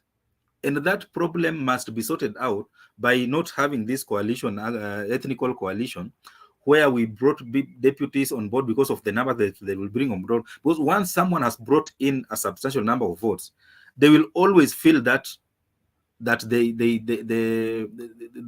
issue of equality. So I think even let me comment on the issue of the deputy president talking or not being a submissive person. You know, it's not even about being the deputy president or deputy governor only. In any organization, if you are deputizing the boss, for that organization to run smoothly, the deputy must always be ready to submit to the boss. It works in all organizations. But once the deputy goes contrary to their bosses' wishes or instruction, they will be having a lot of challenges to the smooth running of that organization, be it in private sector, be it even in family, be it in government institution. They must be aware of a deputy deputizing the boss they must work together in harmony for the good of the organization. I don't know where we find this narrative that the deputy must always be defiant to the boss for us to know or for us to have a smooth running of the government. It doesn't work that way. And even if you remember during Kibaki is on record as being the president who worked very well for this country to uplift the economy, to transform economy, and even to transform the lives of many people. And during his time is when many Kenyans moved from being a low class to middle class. And Kibaki had a deputy president and a vice president who was very submissive. If you remember, after the death of Kijana Wamalwa, Mudi Awori was very submissive to President Kibaki. And even when Kalonzo came in 2017, in the beginning of 2018 to 2008, Kalonzo is a very submissive man. In fact, you will never hear him even raising a finger. He will always submit to his bosses. And Kibaki worked so well, having the vice president of in the name of Mudi Awori and Kalonzo Musyoka, with the exemption of Kijana Wamalwa, because he was just there for 8 months. So when Uhuru came on board, and that is where now in the history of Kenya, if you remove Jaramogi Oginga Odinga, this is where now we started seeing strained relationship between a president and his deputy.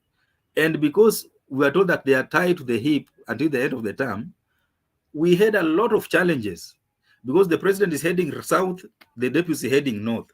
When the president is heading east, the deputy is heading west. And it has been transformed from Uhuru to Ruto Gachagua. This issue is not sustainable. We cannot be having a country where the president and the deputy president are reading from different scripts. Even if you go to the most developed democracies, it doesn't work like that. If you are not in agreement with them, because the president is the boss in all aspects. Even if you go to the US, it is the president who calls the shots. So if the deputy is not in agreement, it's only for the good of the country, also for the good of the smooth running of the country. It is honorable enough for the deputy just to call to quit and allow the president to work with the people that he believes they can work together. Because if you are not able to work together in harmony, then you are not able to deliver. You cannot deliver. Therefore, I foresee if Kindiki is sworn as deputy president, I can assure they will work together for the rest of the remainder of this term. But going forward, after in 2027 and going forward, we need to have a president coming in with a deputy president that will not feel that they're equal, number one. Number two, a deputy president who is not over-ambitious to inherit the president once the president goes home. Because that's another problem, that we've made an environment where a deputy president is entitled to take over the presidency after the president finishes their time. And that is not a good thing for the country, because this deputy president will be more focused on succeeding the president instead of working for the people. And that's why you see, even in the US, it is not easy for a vice president to inherit the president. In most cases, in fact, even Joe Biden became the president after going home for one term for 4 years. And now the Democrats felt that he was the most qualified or the most suitable to take over Donald Trump. But he did not vie immediately after the term of Obama came to an end. He needed to take a break. So in this country, we need to stop this madness. Because if this continues, this tension between the president and his deputy will always be there, and it is not good for the country. That's my comment.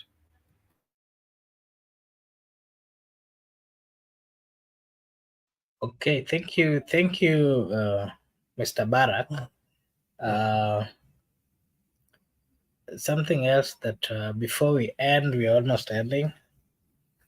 Something else that the people of Kenya has been asking is, we've seen instances where the deputy president, actually, the reason why Gachagua was impeached is because the president had so many close allies. But again, all the accusations that were made, all those things that he was accused of, you know, the same things would apply to so many leaders. But do you say it was unfortunate that only one person was taken through that direction? You know, Kenyans are asking that. If then we are being truthful to an extent that we went and impeached the deputy president, you know, people arguing that even the president has gone, actually he should be accused of the same accusations that were made against the deputy president. And if that warrant the impeachment of the deputy president, then why are we not like taking the same wanasemaje, the axle that it casts by both sides? Why are we not cutting with both sides? Why is it that only one side ndo tunakata nayo? You know, people are worried that, does it mean that only if you have close allies, or if you have power, or if you have money, that is when you'll be gotten out of power? Because from where we see it as a people, you know, all the accusations that were made against the deputy president, the same had been made against the president. Now the question is, are we going to see someone also bringing the same motion to impeach the president?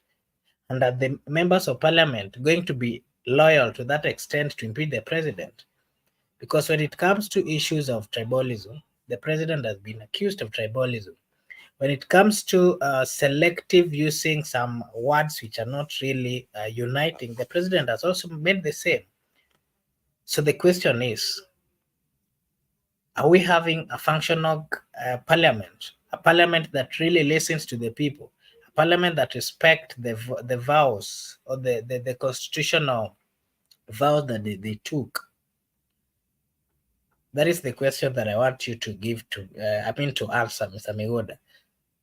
Are we going to see maybe governors or cabinet secretaries, so long as they've gone against, uh, so long as they've gone against the constitution or the will of the people or their thinking, so long as they've gotten into corrupt dealings, so long as they've gone maybe against the constitution, then we are going to see them being impeached? Or it is selective for few? That is the question.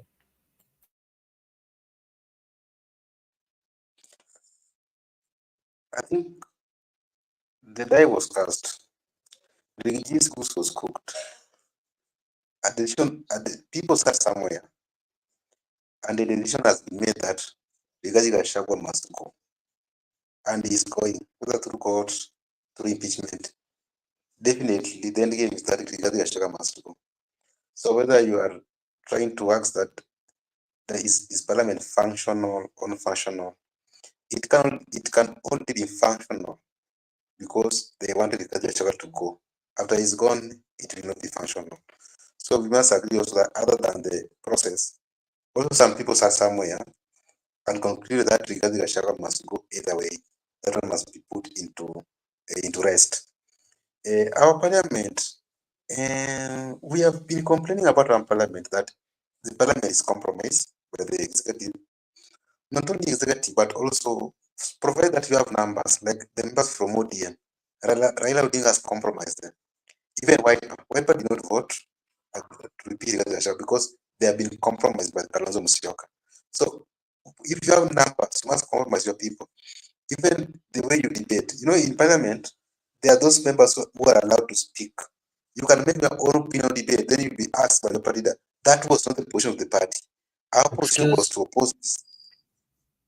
Your voice is not that clear. I don't know. Can you Hello, start? Am I clear now? Yeah. Okay. I'm saying our parliament has been compromised. Not only executive has compromised our parliament, but it has been compromised by political leaders of different party affiliation. For instance, the ODM has been compromised by their party leader. Wiper has been compromised by the party leader. Even for Kenya, they have been compromised by party leader. Even during the debates, when they want to debate over a bill, you can give your own independent opinion in the debate. Then you'll receive a phone call from a party that is not the position of the party.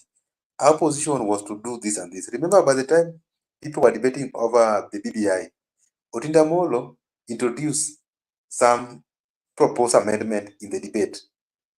By then, he was the chair. He was the deputy chair for Legal and Affairs Committee in Parliament. Junet Mohammed and John Mbadi were called at Karen, and they were told, this is not the position of our party. The position of the party is to pass BBI without amendment. Then the following day, Otinda Molo was removed from that committee as the vice chair, and he was replaced by different member. It means even if you try to debate independently without consulting your party leader, there are agents that you are going to go contrary to the provisions of the party position in that parliament. So that parliament is compromised. Members of parliament are compromised, even the party members are compromised. And even if you try to even in the National Assembly, for instance, in the minority side, there are those who can talk, people like Upondo Kaloma, Junet Mohammed. But if you can come from another constituency, then you speak, they will tell you, no, we agree that when we are debating over this bill, these certain people are supposed to speak on this ground. So, in fact, not only parliament not being independent, even you are not independent. You are not independent in that house. You must do as per the orders from outside parliament. So our parliament has been captured. So there is no way you can say our parliament is functioning. It is not functioning. It can only function when the principals have agreed or they have come together. They want to offer an interest. They want that interest to pass. That one, it will be functional in their favor. But to the favor of Mwananchi, it is not functional. So I think we should leave our parliament to be independent. And the people are complaining that our parliaments are not independent. Even their members of that house are not independent. Even look at the way Wiper, they take instruction from Kalonzo Musyoka. Similarly, UDA also take instruction from William Ruto, and ODM takes instruction from Raila Odinga. That's that's the tradition of our parliament. I think we should correct it going forward. Okay, thank you. Barak, are you there? Yeah, thank you so much. I think your question that what Gachagua was impeached about, many other leaders are guilty of. I think that is the approach that even his lawyers took, and I think it worked against them. Once you have been, for example, if you Mark, you steal Mark's if you steal Miguda's phone, and you are taken to court, and you start telling the judge that even other people are stealing in town. Why are you arresting only me? And even I saw the other guy stealing yesterday. Why haven't you arrested him? That's a very wrong way of defending yourself, because first of all, you are admitting that you are guilty. But so your argument is that I'm not the only one who is guilty. We are many people. Many of us are guilty here. How comes you are only accusing me? And that narrative is not good at all, because if the process is clear, if you have a substantial evidence against an individual, the process is provided for in the Constitution how to initiate an impeachment motion against the deputy president, against the president, against a governor. So all this, even CSS, even members of parliament, there are provisions to remove them. So if any members of the public, or even a state, even a member of parliament has an issue with any state officer, the provisions are there. Just follow the provision and remove them. But once you are being removed, don't try to defend yourself by pointing your fingers at others, because that is not how the law works. The law only acknowledges the person who has been accused, and concentrate on defending yourself to remove yourself off the hook instead of pointing fingers at others. And I think that was one of the worst decisions that the deputy president did. I don't know who advised him that way, because by pointing fingers, it means that you are acknowledging you are guilty, but you are just saying you are not the only one who is guilty. Others are also guilty of the same. So and in terms of the parliaments and the independence of parliament, I think political parties normally world over, they usually approach some issues based on party positions. But other issues that the party does not have interest, they allow their members to approach them based on their individual ideology or individual conviction.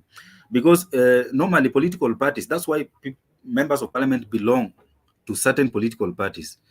Because even for political party for democracy to grow, we also need strong political parties. And strong political parties can only work if we have members who believe in those political parties and who are also loyal to those political parties.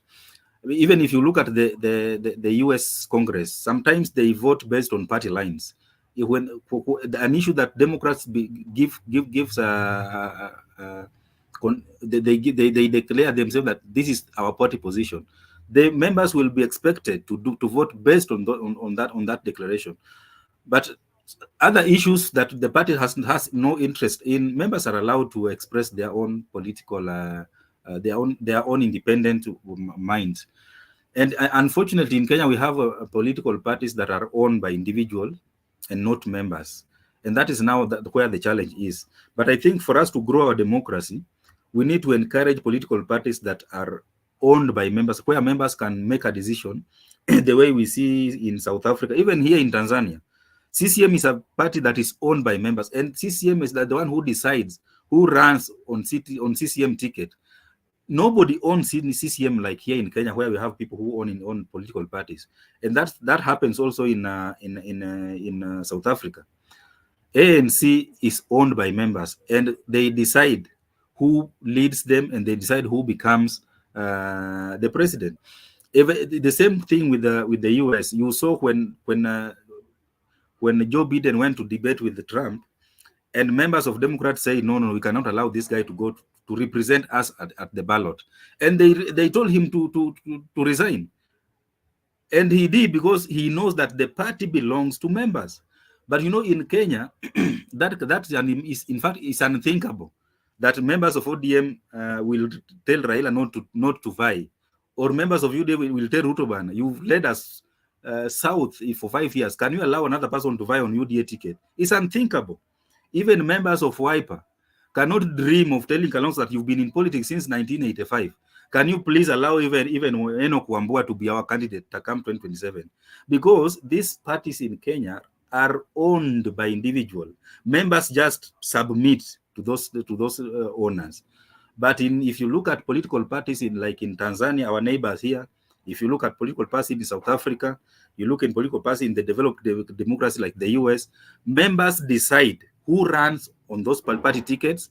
Members decide who becomes their leader, and members decide if even disciplinary measures to be taken once they feel that you are not aligned with the ideologies of the party.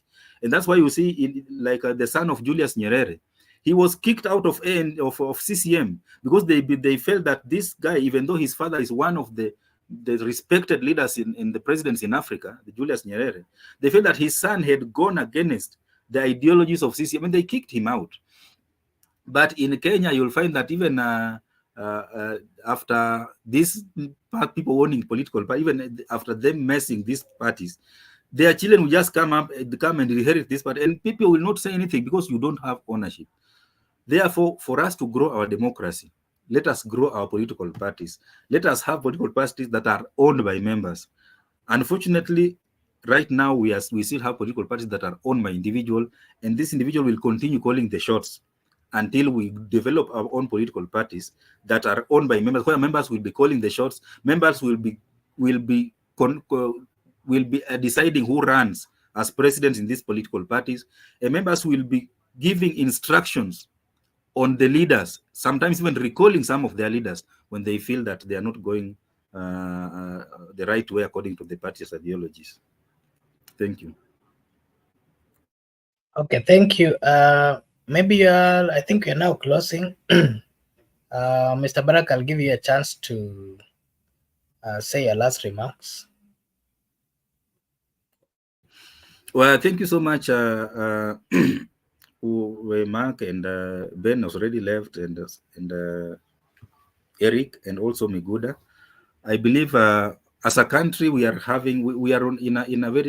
in a very unique stage, and I think this is the right time to be alive in this country, just to see how things are unfolding, and see how our democracy is being tested, our constitution is being tested. So it's a very unique opportunity to be alive in this country, and let us just observe and see how things will end, because sometimes unprecedented events can happen in a country, but it's also good to see the events unfold so that we also take lessons and see going forward what we can do to ensure that we prevent things that are happening today from repeating itself. And I thank our viewers so much, and I'm looking forward to seeing you again tomorrow. Thank you so much, and let us strive to have a united country. Let us not take this politics to heart, because those who took politics to heart in 2022 are right now suffering so much. So let us learn that politics and the politicians, they are brought together by interest, and once interests are over, they can do whatever they want with each other. Someone was using an example of, if you are using an umbrella when it's raining, what will you do with that umbrella once the rain stops raining? So let us not take things to heart, but let us be vigilant as we observe what the events that are happening. And let us acknowledge that we are having a very unique situation in this country, and this is the right time to be alive so that we can take lessons going forward. Asanteni sana, and God bless you all. Okay, thank you, Mr. Barak. We also really appreciate. Thanks for always coming. We don't take it for granted. And to our viewers, this is Brother Benson Media. Here we say that your opinion counts. Mr. Megude, your last remarks.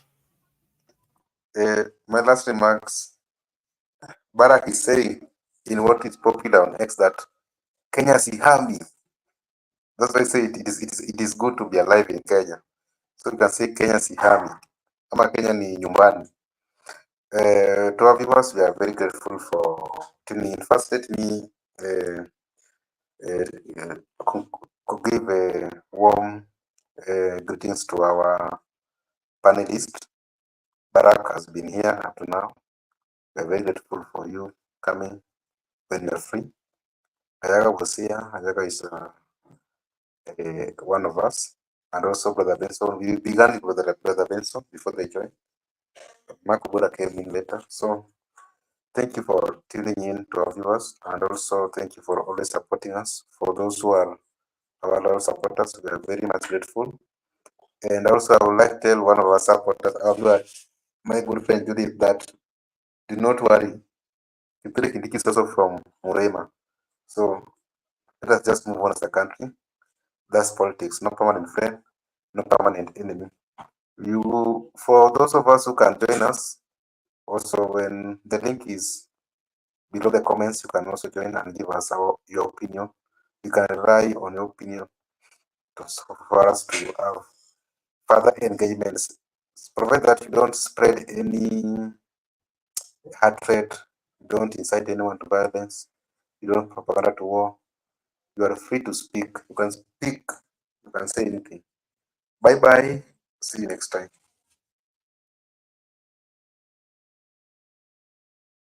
Okay, thank you. Thank you. Allow me now to take this opportunity to say a big thank you to our viewers. We really appreciate those of you who have been engaging us at the comment section. We really appreciate. If you are new here, kindly like and subscribe. And here we say that your opinion counts. I want to take this opportunity again to thank all the panelists who joined, and Brother Benson, who also started the show. We are very much grateful, and allow me now to wish you a blessed evening, a blessed night, a blessed morning, a blessed afternoon from wherever you are.